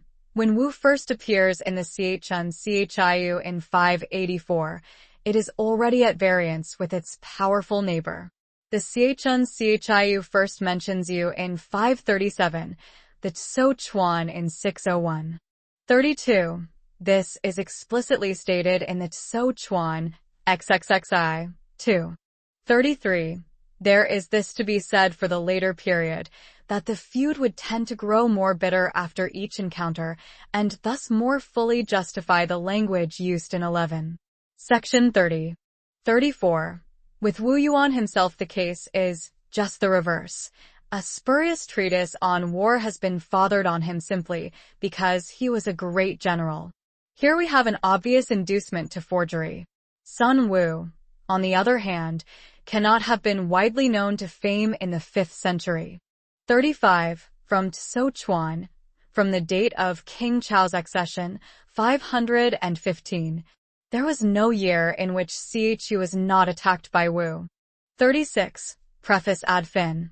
My family comes from Lone, and we are really descended from Sun Tzŭ. I am ashamed to say that I only read my ancestors' work from a literary point of view, without comprehending the military technique. So long have we been enjoying the blessings of peace. 37. Hoyin is about 14 miles from Tongquan on the eastern border of Shenxi. The temple in question is still visited by those about the ascent of the western sacred mountain. It is mentioned in a text as being situated 5 li east of the district city of Huayin. The temple contains the Huashan tablet inscribed by the Tang Emperor Sun Tzŭ, 713,755. 38. See my catalogue of Chinese books, Luzak and Company, 1908, number 40. 39. This is a discussion of 29 difficult passages in Sun Tzŭ. 40. Cf. Catalogue of the Library of Fan Family at Ningpo. His commentary is frequently obscure. It furnishes a clue, but does not fully develop the meaning. 41. When Xin Tung Cao, ch. 221. 42. It is interesting to note that M. Pelliot has recently discovered chapters 1, 4, and 5 of this lost work in the grottos of the Thousand Buddhas. CBFEO, T. 8, numbers 34, page 525. 43. The Xia, the Shang and the Zhou. Although the last named was nominally existent in Sun Tzŭ's day, it retained hardly a vestige of power, and the old military organization had practically gone by the board. I can suggest no other explanation of the passage. 44. See Chou Li, 29. 610. 45. Tung Cao, ch. 221. 46. This appears to be still extant. See Wiley's Notes, page 91 new. Edition. 47. Tung Cao Lok Cit. 48. A notable person in his day. His biography is given in the San Kui Chi, ch 10. 49, c11. Section 58, note. 50. Ho Han Shu, ch 17 adenate. 51. San Tzŭ, ch 54. 52. Sung Shi, ch 365 adenate. 53. The few Europeans who have yet had an opportunity of acquainting themselves with Sun Tzŭ are not behindhand in their praise. In this connection, I may perhaps be excused for quoting from a letter from Lord Roberts, to whom the sheets of the present work were submitted previous to publication. Many of Sun Tzŭ's maxims are perfectly applicable to the present day, and number 11 in Chapter 8 is one that the people of this country would do well to take to heart. 54, ch 140. 55, c4. Section 3. 56. The allusion may be to Mencius 6. 29. 2. 57. The Tzŭ. 58. Shichi, ch 25, folios I. 59. Cf Shichi, ch 47. 60. C Shu Qing, Preface Section 55. 61. C Shu Qi, ch 47. 62. Luanyu, 15. 1. 63. I failed to trace this utterance. 64. Supra. 65. Supra. 66. The other four being worship, mourning, entertainment of guests, and festive rites. C Shu Qing, 2. 1, 3. 8, and Choli 9. Folios 49. 67. C13. Section 11, note. 68. This is a rather obscure allusion to the Tzŭ, where Tsuken says, if you have a piece of beautiful brocade, you will not employ a mere learner to make it up. 69. Cf Tao Te Ching, ch 31. 70. Sun Xinjian might have quoted Confucius again. Se Lun Yu, he. 29, 30. 71. Better known as Xiangyu, 233202 BC. 72. Shiqi, ch 47. 73. Shiqi, ch 38. 74. C13. Section 27, note. Further details on Taikung will be found in the Shiqi, ch 32 adenate. Besides the tradition which makes him a former minister of Chou Hsin, two other accounts of him are there given, according to which he would appear to have been first raised from a humble private station by Wen Wang. Chapter 1. Laying Plans. Tsao Kung, in defining the meaning of the Chinese for the title of this chapter, says it refers to the deliberations in the temple selected by the general for his temporary use, or, as we should say, in his tent. C. Section 26. 1. Sun Tzŭ said, the art of war is of vital importance to the state. 2. It is a matter of life and death, a road either to safety or to ruin. Hence it is a subject of inquiry which can on no account be neglected. 3. The art of war, then, is governed by 5 constant factors, to be taken into account in one's deliberations, when seeking to determine the conditions obtaining in the field. 4. These are 1. The moral law, 2. Heaven, 3. Earth, 4. The commander, 5. Method and discipline. It appears from what follows that Sun Tzŭ means by moral law a principle of harmony, not unlike the Tao of Lao Tzu in its moral aspect. One might be tempted to render it by morale, were it not considered as an attribute of the ruler in Section 13. 5. 6. The moral law causes the people to be in complete accord with their ruler, so that they will follow him regardless of their lives, undismayed by any danger. Tuyu quotes Wang Tzu as saying, without constant practice, the officers will be nervous and undecided when mustering for battle. Without constant practice, the general will be wavering and irresolute when the crisis is at hand.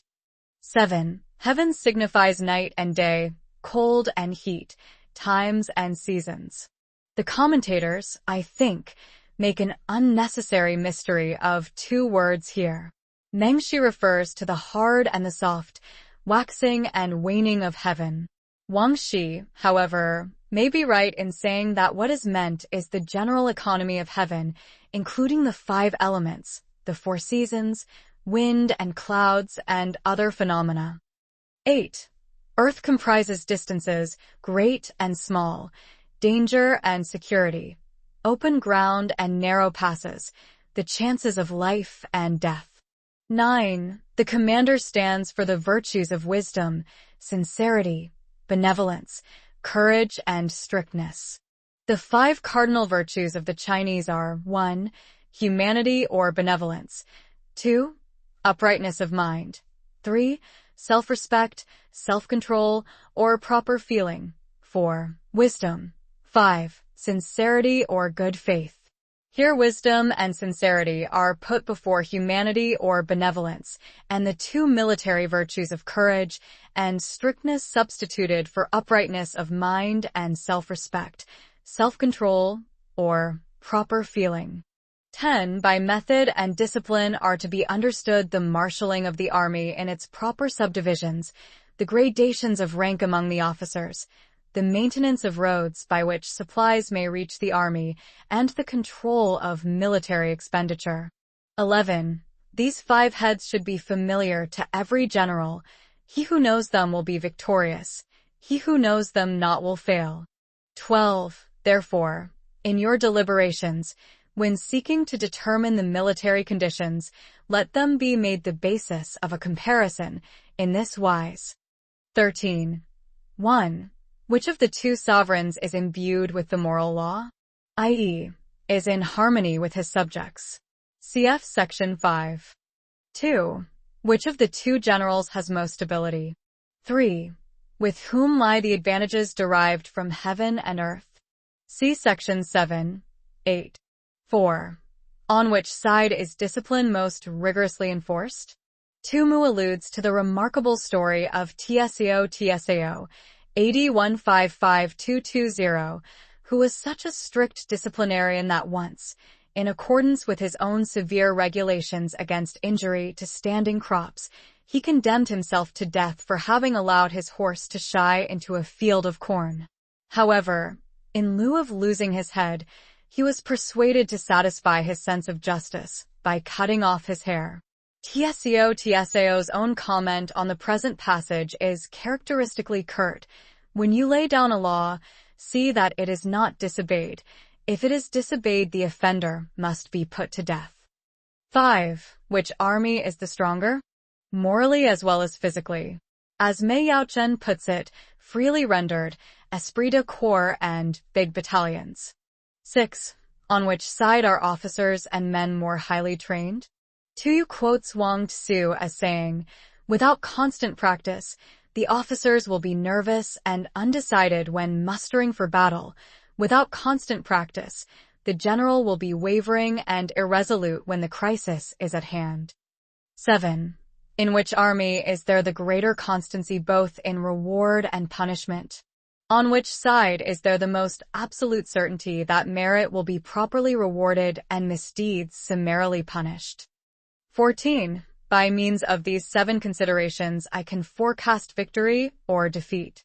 15. The general that hearkens to my counsel and acts upon it will conquer. Let such a one be retained in command. The general that hearkens not to my counsel nor acts upon it will suffer defeat. Let such a one be dismissed. The form of this paragraph reminds us that Sun Tzŭ's treatise was composed expressly for the benefit of his patron Ho Lu, king of the Wu state. 16. While heeding the profit of my counsel, avail yourself also of any helpful circumstances over and beyond the ordinary rules. 17.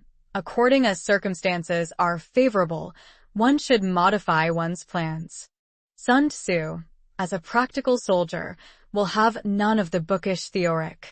He cautions us here not to pin our faith to abstract principles, for, as Chongyu puts it, while the main laws of strategy can be stated clearly enough for the benefit of all and sundry, you must be guided by the actions of the enemy in attempting to secure a favorable position in actual warfare.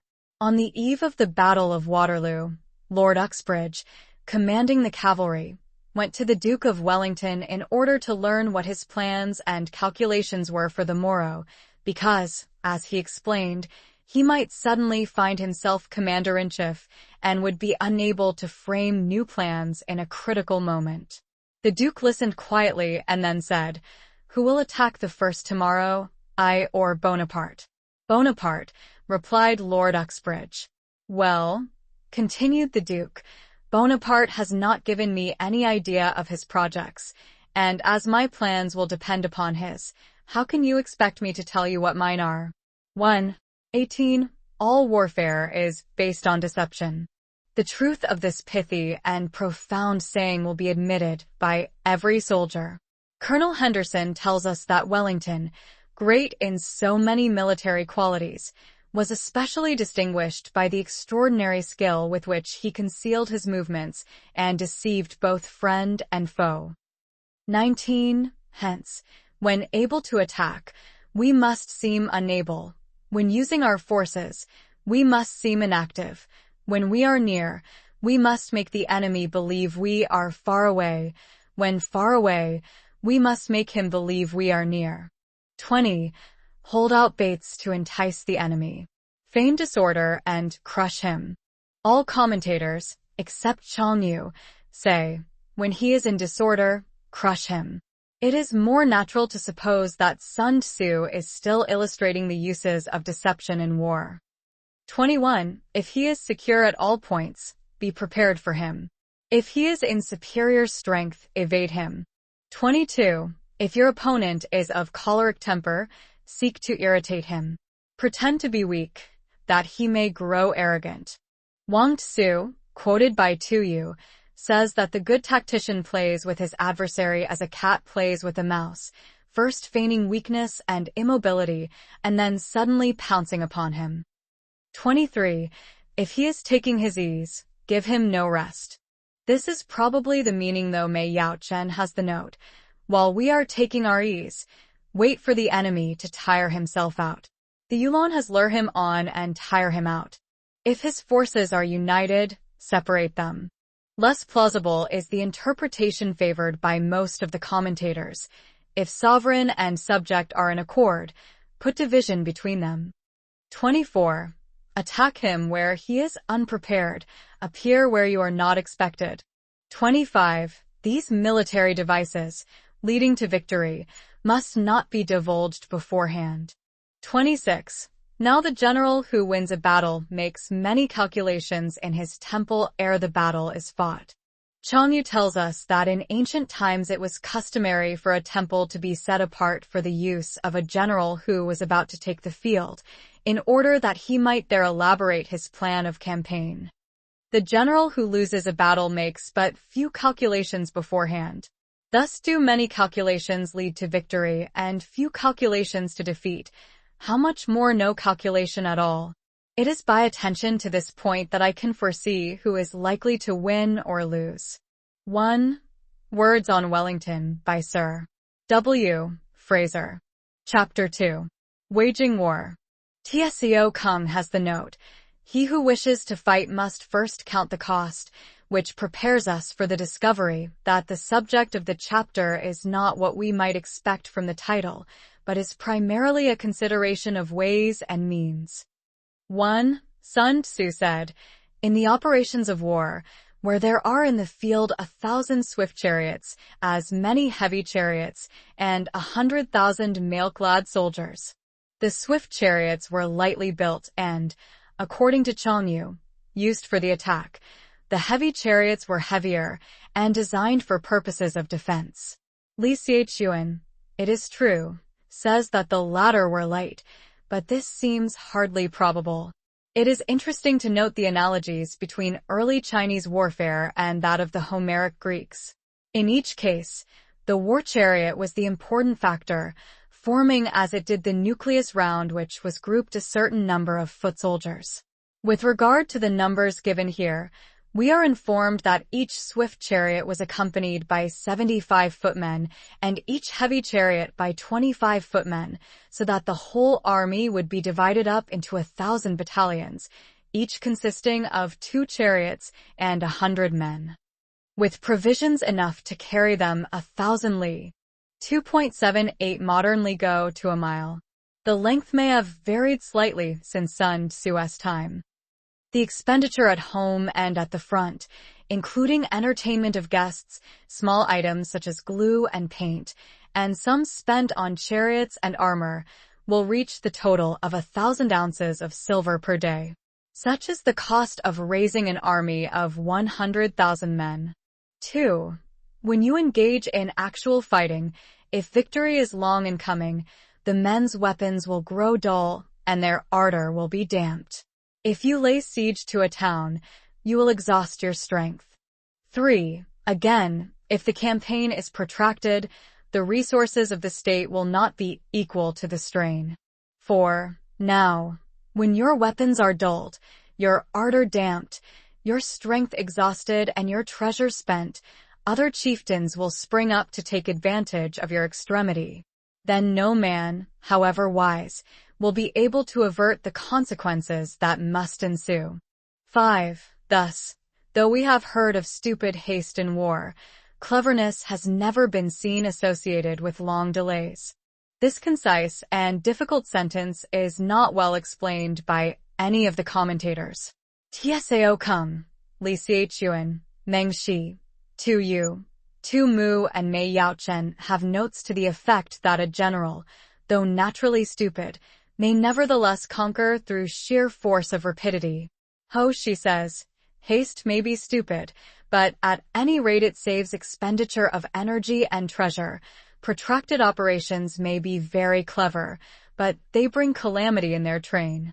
Wang Shi evades the difficulty by remarking, lengthy operations mean an army growing old, wealth being expended, an empty exchequer, and distress among the people. True cleverness ensures against the occurrence of such calamities.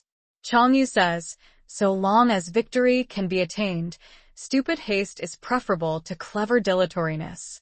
Now Sun Tzŭ says nothing whatever, except possibly by implication, about ill-considered haste being better than ingenious, but lengthy operations.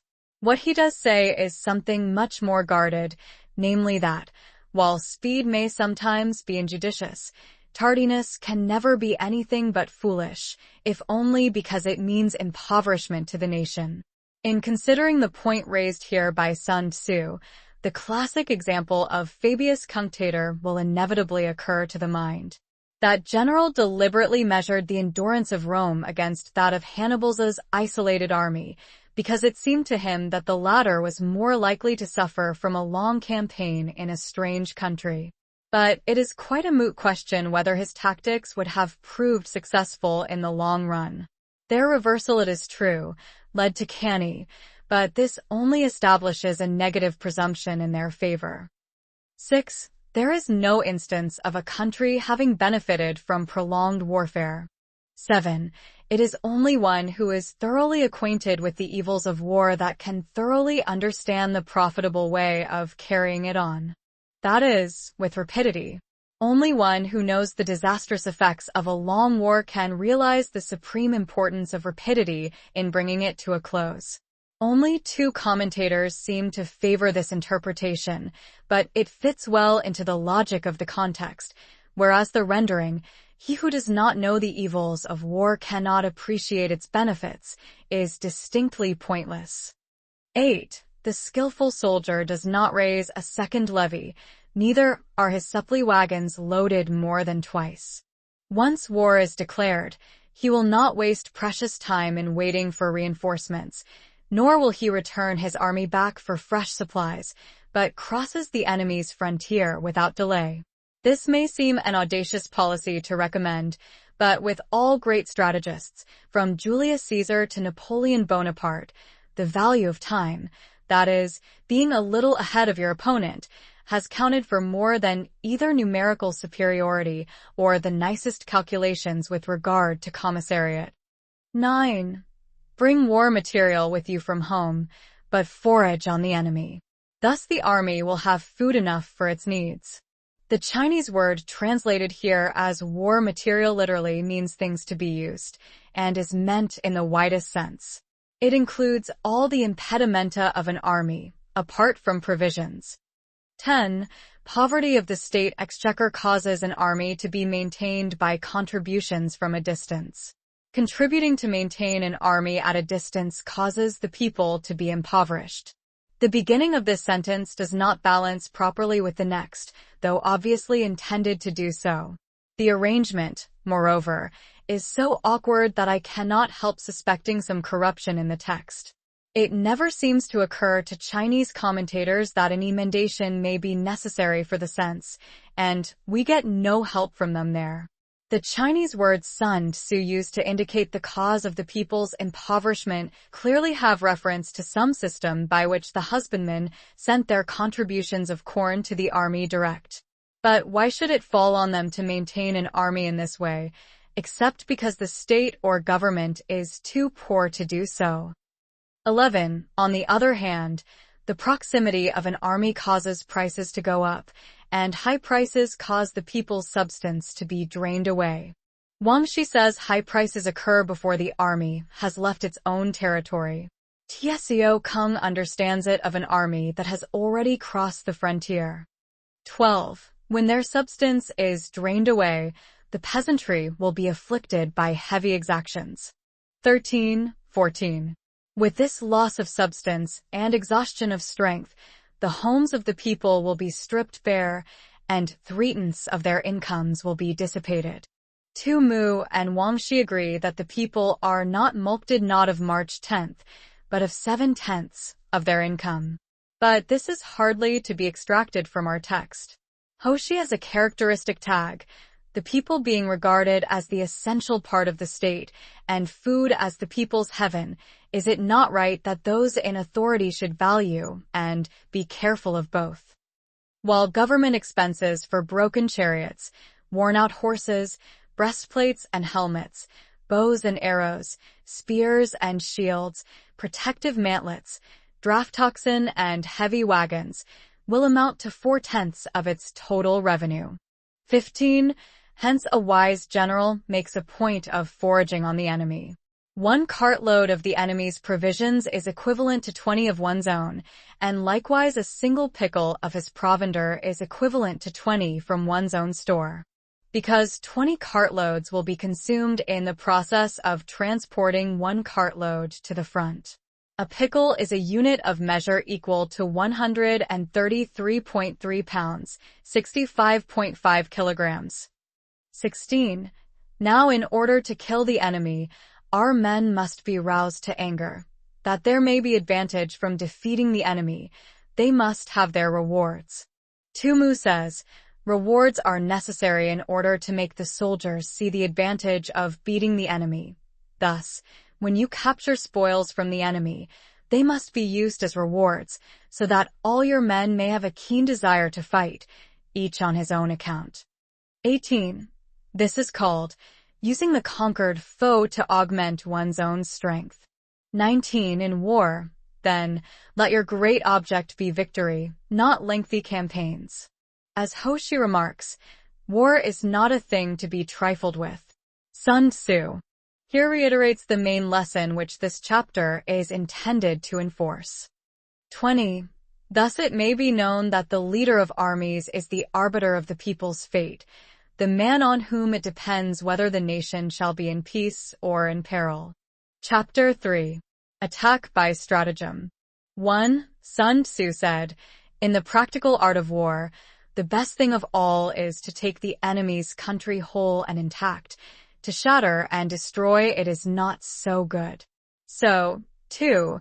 It is better to capture an army entire than to destroy it, to capture a regiment, a detachment, or a company entire than to destroy them.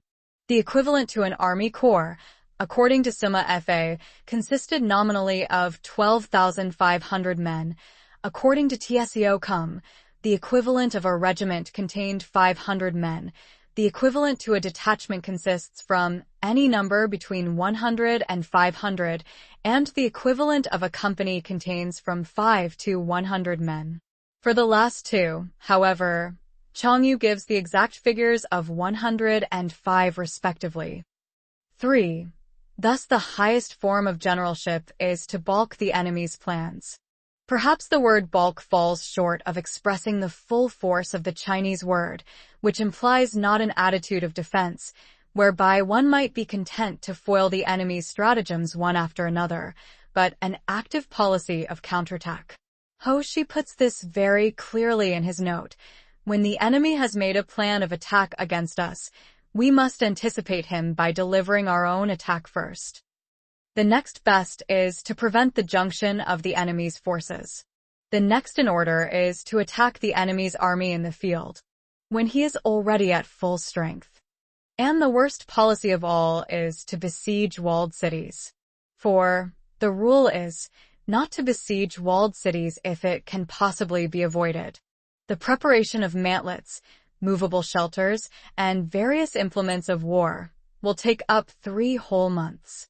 It is not quite clear what the Chinese word, here translated as mantlets, described. Tzŭ Kung simply defines them as large shields, but we get a better idea of them from Li Xichuan, who says they were to protect the heads of those who were assaulting the city walls at close quarters. This seems to suggest a sort of Roman testudo, ready-made. Tzŭ says they were wheeled vehicles used in repelling attacks, but this is denied by Chn Hao. See Supra 2. 14. The name is also applied to turrets on city walls. Of the movable shelters, we get a fairly clear description from several commentators. They were wooden missile-proof structures on 4 wheels, propelled from within, covered over with raw hides, and used in sieges to convey parties of men to and from the walls, for the purpose of filling up the encircling moat with earth. Tzŭ adds that they are now called wooden donkeys. And the piling up of mounds over against the walls will take 3 months more. These were great mounds or ramparts of earth heaped up to the level of the enemy's walls in order to discover the weak points in the defense, and also to destroy the fortified turrets mentioned in the preceding note. 5. The general, unable to control his irritation, will launch his men to the assault like swarming ants. This vivid simile of Tzŭ Kung is taken from the spectacle of an army of ants climbing a wall. The meaning is that the general, losing patience at the long delay, may make a premature attempt to storm the place before his engines of war are ready, with the result that 1/3 of his men are slain, while the town still remains untaken. Such are the disastrous effects of a siege. We are reminded of the terrible losses of the Japanese before Port Arthur, in the most recent siege which history has to record. 6. Therefore the skillful leader subdues the enemy's troops without any fighting. He captures their cities without laying siege to them. He overthrows their kingdom without lengthy operations in the field. Chia Lin notes that he only overthrows the government, but does no harm to individuals. The classical instance is Wu Wang, who after having put an end to the Yin dynasty, was acclaimed father and mother of the people. 7. With his forces intact, he will dispute the mastery of the empire, and thus, without losing a man, his triumph will be complete. Owing to the double meanings in the Chinese text, the latter part of the sentence is susceptible of quite a different meaning, and thus, the weapon not being blunted by use, its keenness remains perfect. This is the method of attacking by stratagem. 8. It is the rule in war, if our forces are 10 to the enemy's 1, to surround him, if 5 to 1, to attack him, straightway, without waiting for any further advantage. If twice as numerous, to divide our army into 2. Tzŭ takes exception to the saying, and at first sight, indeed, it appears to violate a fundamental principle of war. Tzŭ Kung, however, gives a clue to Sun Tzŭ's meaning. Being 2 to the enemy's 1, we may use one part of our army in the regular way and the other for some special diversion. Sun Tzŭ thus further elucidates the point. If our force is twice as numerous as that of the enemy, it should be split up into 2 divisions, one to meet the enemy in front, and one to fall upon his rear. If he replies to the frontal attack, he may be crushed from behind. If to the rearward attack, he may be crushed in front. This is what is meant by saying that one part may be used in the regular way and the other for some special diversion. Tzŭ does not understand that dividing one's army is simply an irregular, just as concentrating it is the regular, strategical method, and he is too hasty in calling this a mistake. 9. If equally matched, we can offer battle. Li Xiaochuan, followed by Ho Shi, gives the following paraphrase: if attackers and attacked are equally matched in strength, only the able general will fight. If slightly inferior in numbers, we can avoid the enemy. The meaning, we can watch the enemy, is certainly a great improvement on the above, but unfortunately there appears to be no very good authority for the variant. Yu reminds us that the saying only applies if the other factors are equal. A small difference in numbers is often more than counterbalanced by superior energy and discipline. If quite unequal in every way, we can flee from him. 10. Hence, though an obstinate fight may be made by a small force, in the end it must be captured by the larger force. 11. Now the general is the bulwark of the state. If the bulwark is complete at all points, the state will be strong. If the bulwark is defective, the state will be weak. As Li Xiaochuan tersely puts it, gap indicates deficiency. If the general's ability is not perfect, i.e., if he is not thoroughly versed in his profession, his army will lack strength. 12. There are 3 ways in which a ruler can bring misfortune upon his army. 13. 1. By commanding the army to advance or to retreat, being ignorant of the fact that it cannot obey. This is called hobbling the army. Li Xiaochuan adds the comment, it is like tying together the legs of a thoroughbred so that it is unable to gallop. One would naturally think of the ruler in this passage as being at home and trying to direct the movements of his army from a distance. But the commentators understand just the reverse and quote the saying of Tai Kung, a kingdom should not be governed from without, and army should not be directed from within. Of course it is true that, during an engagement, or when in close touch with the enemy, the general should not be in the thick of his own troops, but a little distance apart. Otherwise, he will be liable to misjudge the position as a whole and give wrong orders. 14. 2. By attempting to govern an army in the same way as he administers a kingdom, being ignorant of the conditions which obtain in an army. This causes restlessness in the soldiers' minds. Tsiao Kung's note is, freely translated, the military sphere and the civil sphere are wholly distinct. You can't handle an army in kid gloves. And Yu says, humanity and justice are the principles on which to govern a state, but not an army. Opportunism and flexibility, on the other hand, are military rather than civil virtues to assimilate the governing of an army to that of a state, understood. 15. 3. By employing the officers of his army without discrimination, that is, he is not careful to use the right man in the right place. Through ignorance of the military principle of adaptation to circumstances. This shakes the confidence of the soldiers. I follow Mei Yaochen here. The other commentators refer not to the ruler, as in sections 13, 14, but to the officers he employs.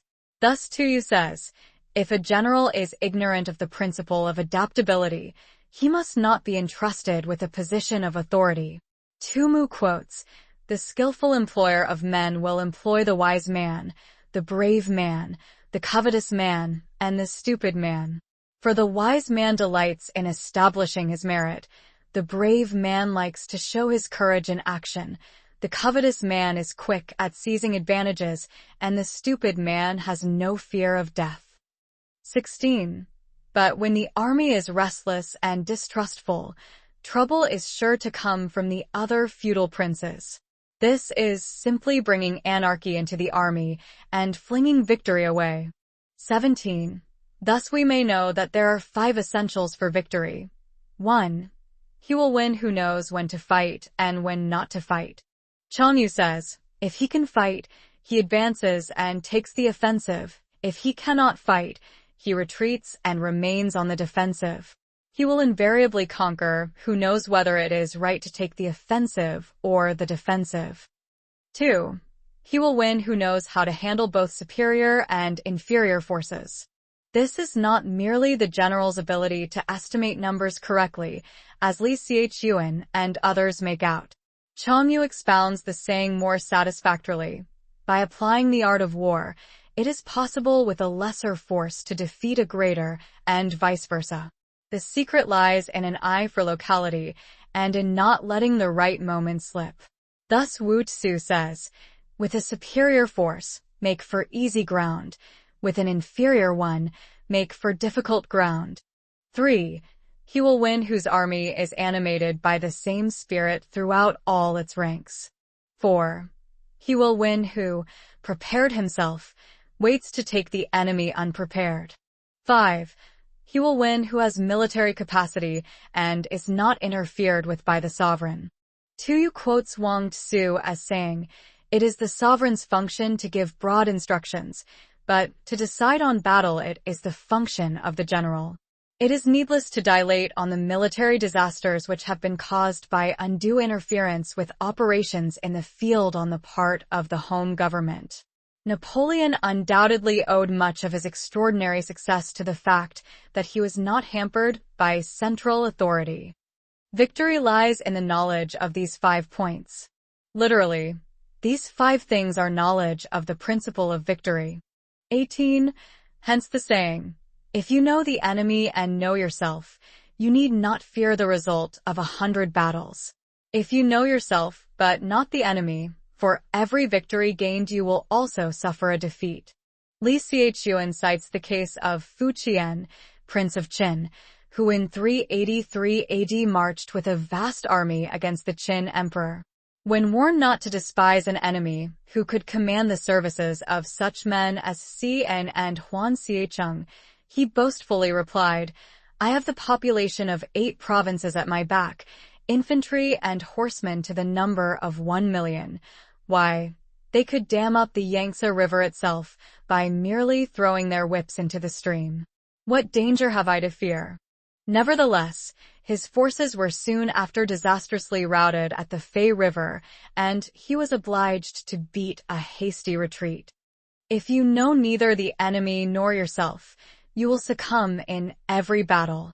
Sun Tzŭ said, knowing the enemy enables you to take the offensive, knowing yourself enables you to stand on the defensive.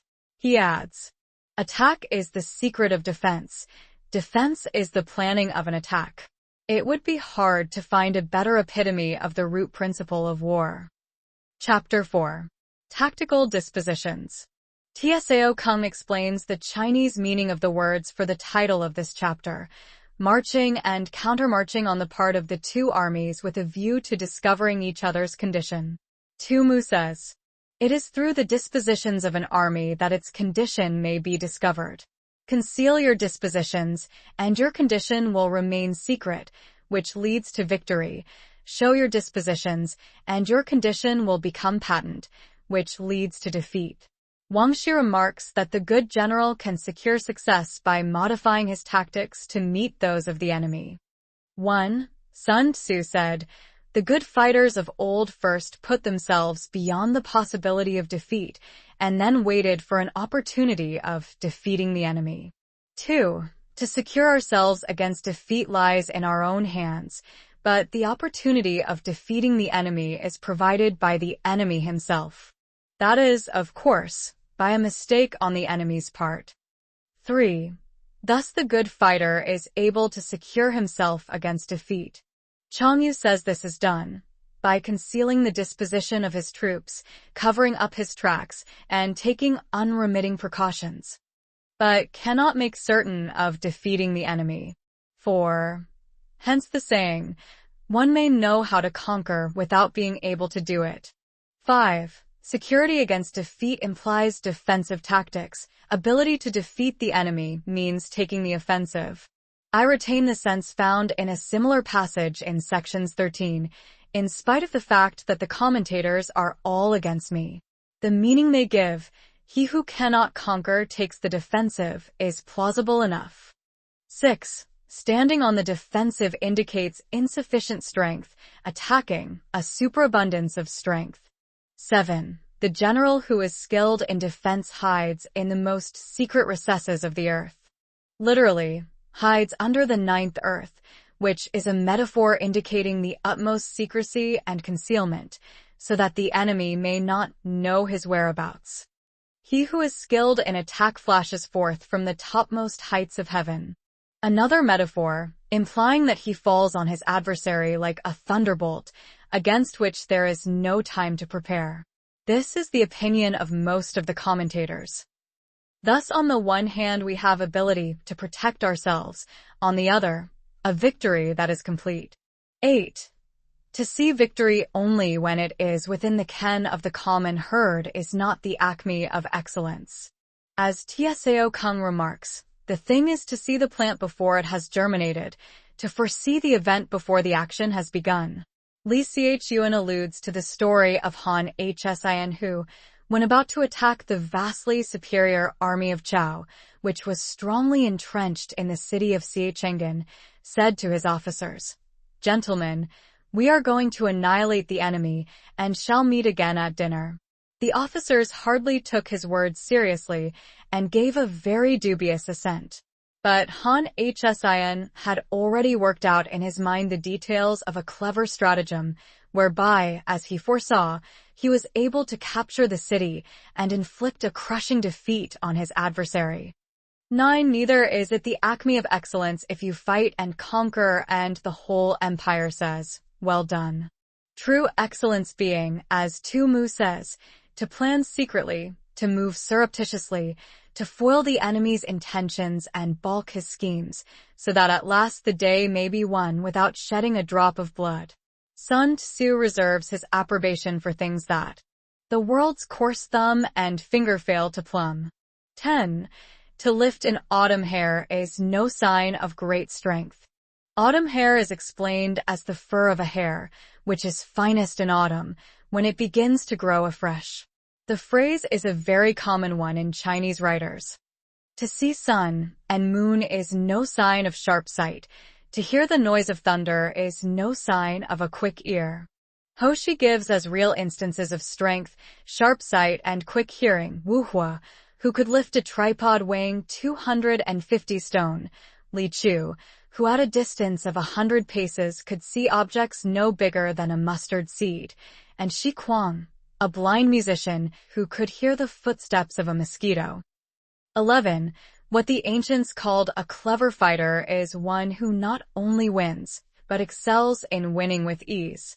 The last half is literally one who, conquering, excels in easy conquering. Mei Yaochen says, "He who only sees the obvious, wins his battles with difficulty. He who looks below the surface of things wins with ease." 12. Hence his victories bring him neither reputation for wisdom nor credit for courage. Tzŭ explains this very well. Inasmuch as his victories are gained over circumstances that have not come to light, the world as large knows nothing of them, and he wins no reputation for wisdom. Inasmuch as the hostile state submits before there has been any bloodshed, he receives no credit for courage. 13. He wins his battles by making no mistakes. Chen Hao says, he plans no superfluous marches, he devises no futile attacks. The connection of ideas is thus explained by Chan Yu, one who seeks to conquer by sheer strength, clever though he may be at winning pitched battles, is also liable on occasion to be vanquished, whereas he who can look into the future and discern conditions that are not yet manifest, will never make a blunder and therefore invariably win. Making no mistakes is what establishes the certainty of victory, for it means conquering an enemy that is already defeated. 14. Hence the skillful fighter puts himself into a position which makes defeat impossible and does not miss the moment for defeating the enemy. A counsel of perfection, as Tzŭ truly observes. Position need not be confined to the actual ground occupied by the troops. It includes all the arrangements and preparations which a wise general will make to increase the safety of his army. 15. Thus it is that in war the victorious strategist only seeks battle after the victory has been won, whereas he who is destined to defeat first fights and afterwards looks for victory. Hoshi thus expounds the paradox. In warfare, first lay plans which will ensure victory, and then lead your army to battle. If you will not begin with stratagem but rely on brute strength alone, victory will no longer be assured. 16. The consummate leader cultivates the moral law and strictly adheres to method and discipline. Thus it is in his power to control success. 17. In respect of military method, we have, firstly, measurement, secondly, estimation of quantity, thirdly, calculation, fourthly, balancing of chances, fifthly, victory.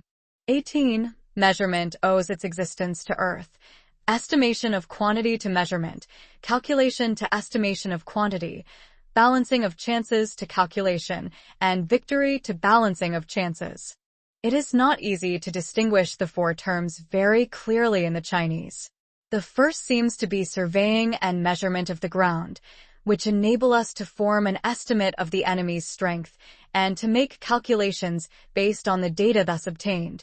We are thus led to a general weighing up or comparison of the enemy's chances with our own. If the latter turn the scale, then victory ensues.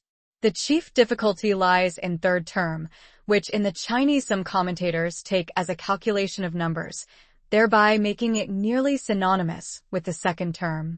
Perhaps the second term should be thought of as a consideration of the enemy's general position or condition, while the third term is the estimate of his numerical strength. On the other hand, Tzŭ says, the question of relative strength having been settled, we can bring the varied resources of cunning into play. Hoshi seconds this interpretation, but weakens it. However, it points to the third term as being a calculation of numbers. 19. A victorious army opposed to a routed one is as a pound's weight placed in the scale against a single grain. Literally, a victorious army is like an eye, 20 ounces, weighed against a shoe, 1/24 ounce. A routed army is a shoe weighed against an eye. The point is simply the enormous advantage which a disciplined force, flushed with victory, has over one demoralized by defeat. Legge, in his note on Mencius, I 2. 9. 2, makes the eye to be 24 Chinese ounces and corrects Tzŭ Shi's statement that it equaled 20 ounces only. But Li Xiaochuan of the Tang dynasty here gives the same figure as Tzŭ Shi. 20. The onrush of a conquering force is like the bursting of pent-up waters into a chasm 1,000 fathoms deep. So much for tactical dispositions. Chapter 5. Energy. 1. Sun Tzŭ said, the control of a large force is the same principle as the control of a few men. It is merely a question of dividing up their numbers. That is, cutting up the army into regiments, companies, etc., with subordinate officers in command of each. Tzŭ reminds us of Han Hsian's famous reply to the first Han emperor, who once said to him, "How large an army do you think I could lead?" "Not more than 100,000 men, your majesty." "And you?" asked the emperor. "Oh," he answered, "the more the better." 2. Fighting with a large army under your command is nowise different from fighting with a small one. It is merely a question of instituting signs and signals. 3. To ensure that your whole host may withstand the brunt of the enemy's attack and remain unshaken, this is effected by maneuvers direct and indirect. We now come to one of the most interesting parts of Sun Tzŭ's treatise, the discussion of the Chung and the Qi. As it is by no means easy to grasp the full significance of these two terms, or to render them consistently by good English equivalents, it may be as well to tabulate some of the commentators' remarks on the subject before proceeding further. Li Xiaochuan. Facing the enemy is Chung, making lateral diversion is Qi. Chia Lin. In presence of the enemy, your troops should be arrayed in normal fashion, but in order to secure victory, abnormal maneuvers must be employed. Mei Yaochen. Qi is active, Cheng is passive. Passivity means waiting for an opportunity. Activity brings the victory itself. Ho Shi. We must cause the enemy to regard our straightforward attack as one that is secretly designed, and vice versa. Thus Cheng may also be Qi, and Qi may also be Cheng. He instances the famous exploit of Han Hsin, who when marching ostensibly against Lin Qin, now Chaoyin Shenxi, suddenly threw a large force across the Yellow River in wooden tubs, utterly disconcerting his opponent. Chen Han Shu, ch3. Here, we are told, the march on Lin Qin was Cheng, and the surprise maneuver was Qi. Sun Tzŭ gives the following summary of opinions on the words. Military writers do not agree with regard to the meaning of Qi and Cheng. Wei Liao Tzu, 4th century BC, says, direct warfare favors frontal attacks, indirect warfare attacks from the rear. Tso Kung says, going straight out to join battle is a direct operation. Appearing on the enemy's rear is an indirect maneuver. Li Weikeng, 6th and 7th century AD says, in war, to march straight ahead is Cheng, turning movements, on the other hand, are Qi. These writers simply regard Cheng as Cheng and Qi as Qi. They do not note that the two are mutually interchangeable and run into each other like the two sides of a circle. See infra, section 11. A comment on the Tang Emperor Tai Tsung goes to the root of the matter. A Qi maneuver may be Cheng. If we make the enemy look upon it as Cheng, then our real attack will be Qi, and vice versa. The whole secret lies in confusing the enemy so that he cannot fathom our real intent. To put it perhaps a little more clearly, any attack or other operation is Cheng, on which the enemy has had his attention fixed, whereas that is Qi, which takes him by surprise or comes from an unexpected quarter. If the enemy perceives a movement which is meant to be Qi, it immediately becomes Cheng. 4. That the impact of your army may be like a grindstone dashed against an egg. This is affected by the science of weak points and strong. 5. In all fighting, the direct method may be used for joining battle, but indirect methods will be needed in order to secure victory. Sun Tzŭ says, steadily develop indirect tactics, either by pounding the enemy's flanks or falling on his rear. A brilliant example of indirect tactics which decided the fortunes of a campaign was Lord Roberts' night march round the Peshawar Kotal in the Second Afghan War. 1. 6. Indirect tactics, efficiently applied, are inexhaustible as heaven and earth, unending as the flow of rivers and streams. Like the sun and moon, they end but to begin anew. Like the four seasons, they pass away, but to return once more. Tu Yu and Sun Tzŭ understand this of the permutations of Qi and Cheng. But at present Sun Tzŭ is not speaking of Cheng at all, unless, indeed, we suppose with Cheng Yushin that a clause relating to it has fallen out of the text. Of course, as has already been pointed out, the two are so inextricably interwoven in all military operations that they cannot really be considered apart. Here we simply have an expression, in figurative language, of the almost infinite resource of a great leader.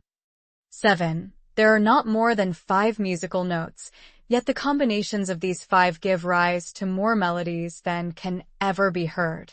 8. There are not more than 5 primary colors, blue, yellow, red, white, and black, yet in combination they produce more hues than can ever be seen.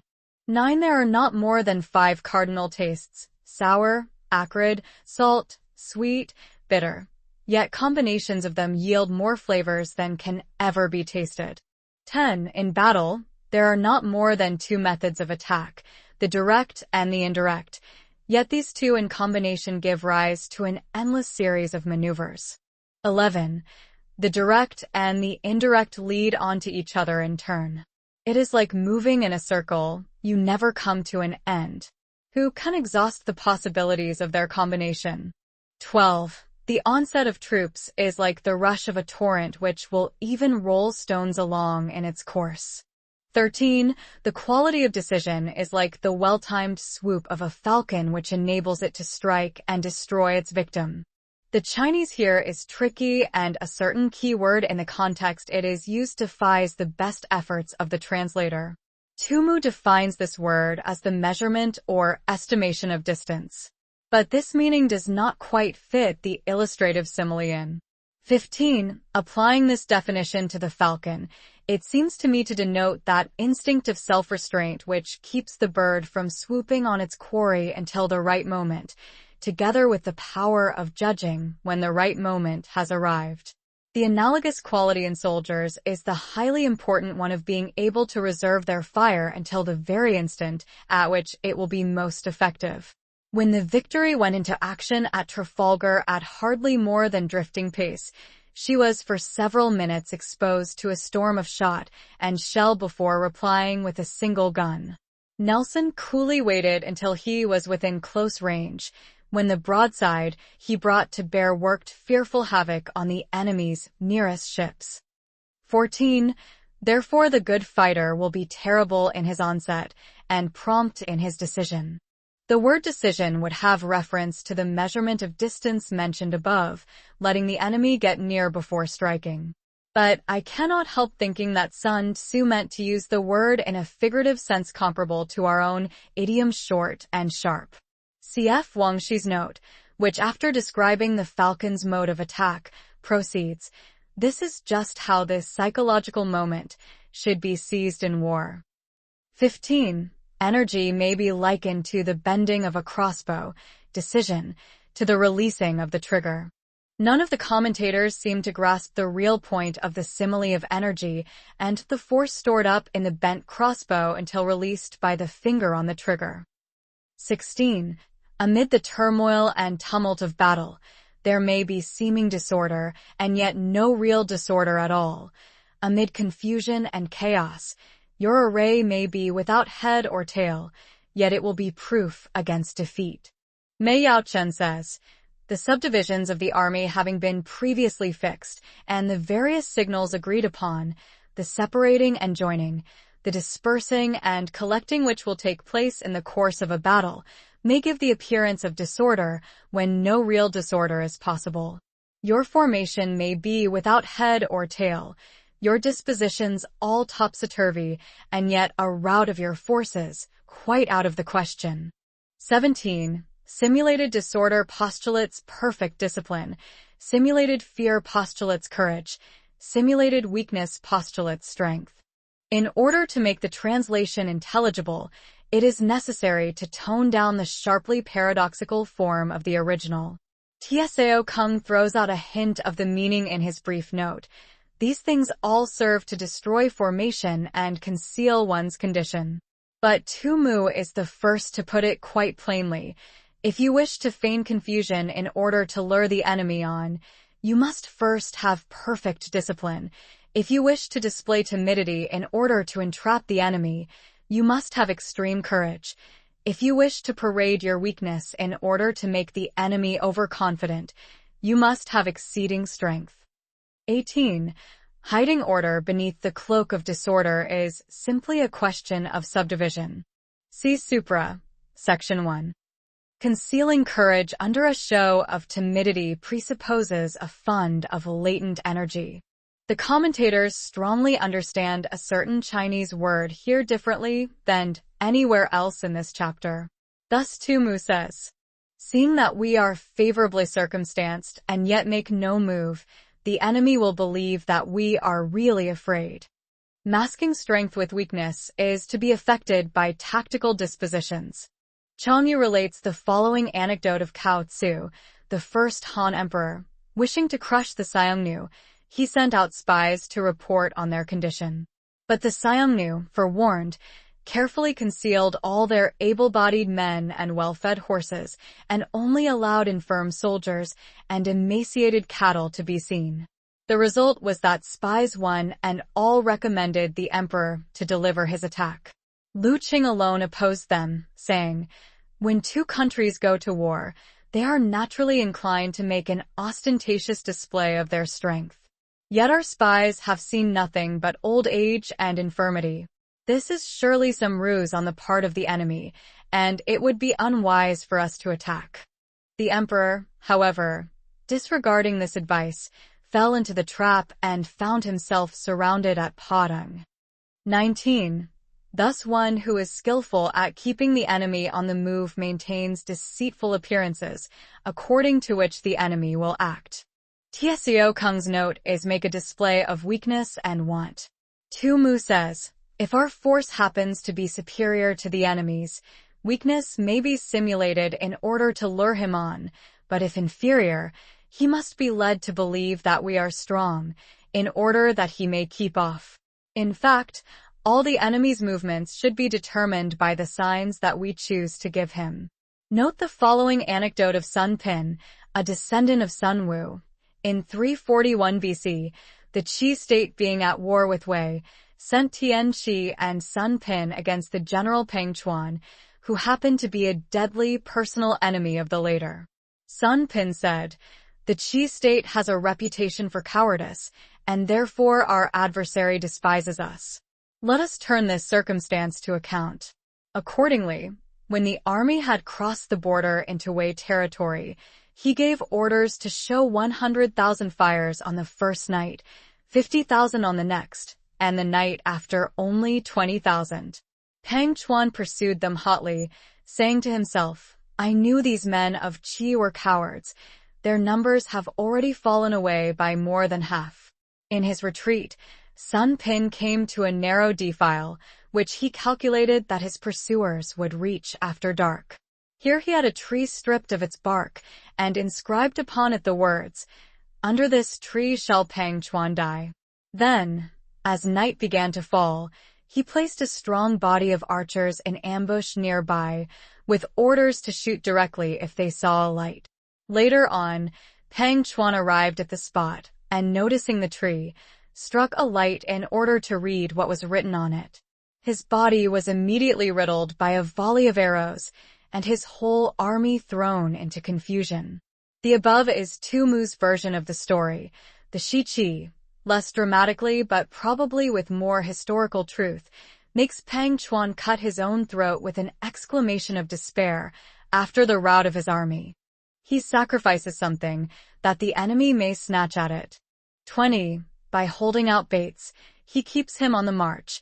Then with a body of picked men he lies in wait for him. With an emendation suggested by Li Qing, this then reads, he lies in wait with the main body of his troops. 21. The clever combatant looks to the effect of combined energy and does not require too much from individuals. Tzŭ says, he first of all considers the power of his army in the bulk. Afterwards, he takes individual talent into account and uses each man according to his capabilities. He does not demand perfection from the untalented. Hence his ability to pick out the right men and utilize combined energy. 22. When he utilizes combined energy, his fighting men become as it were like unto rolling logs or stones. For it is the nature of a log or stone to remain motionless on level ground, and to move when on a slope, if four-cornered, to come to a standstill, but if round-shaped, to go rolling down. Tso Kung calls this the use of natural or inherent power. 23. Thus the energy developed by good fighting men is as the momentum of a round stone rolled down a mountain thousands of feet in height. So much on the subject of energy. The chief lesson of this chapter, in Tzŭ's opinion, is the paramount importance in war of rapid evolutions and sudden rushes. Great results, he adds, can thus be achieved with small forces. 41 Years in India, Chapter 46. Chapter 6. Weak Points and Strong. Chang Yu attempts to explain the sequence of chapters as follows. Chapter 4, on tactical dispositions, treated of the offensive and the defensive. Chapter 5, on energy, dealt with direct and indirect methods. The good general acquaints himself first with the theory of attack and defense, and then turns his attention to direct and indirect methods. He studies the art of varying and combining these two methods before proceeding to the subject of weak and strong points. For the use of direct or indirect methods arises out of attack and defense, and the perception of weak and strong points depends again on the above methods. Hence the present chapter comes immediately after the chapter on energy. 1. Sun Tzŭ said, "Whoever is first in the field and awaits the coming of the enemy will be fresh for the fight. Whoever is second in the field and has to hasten to battle will arrive exhausted." 2.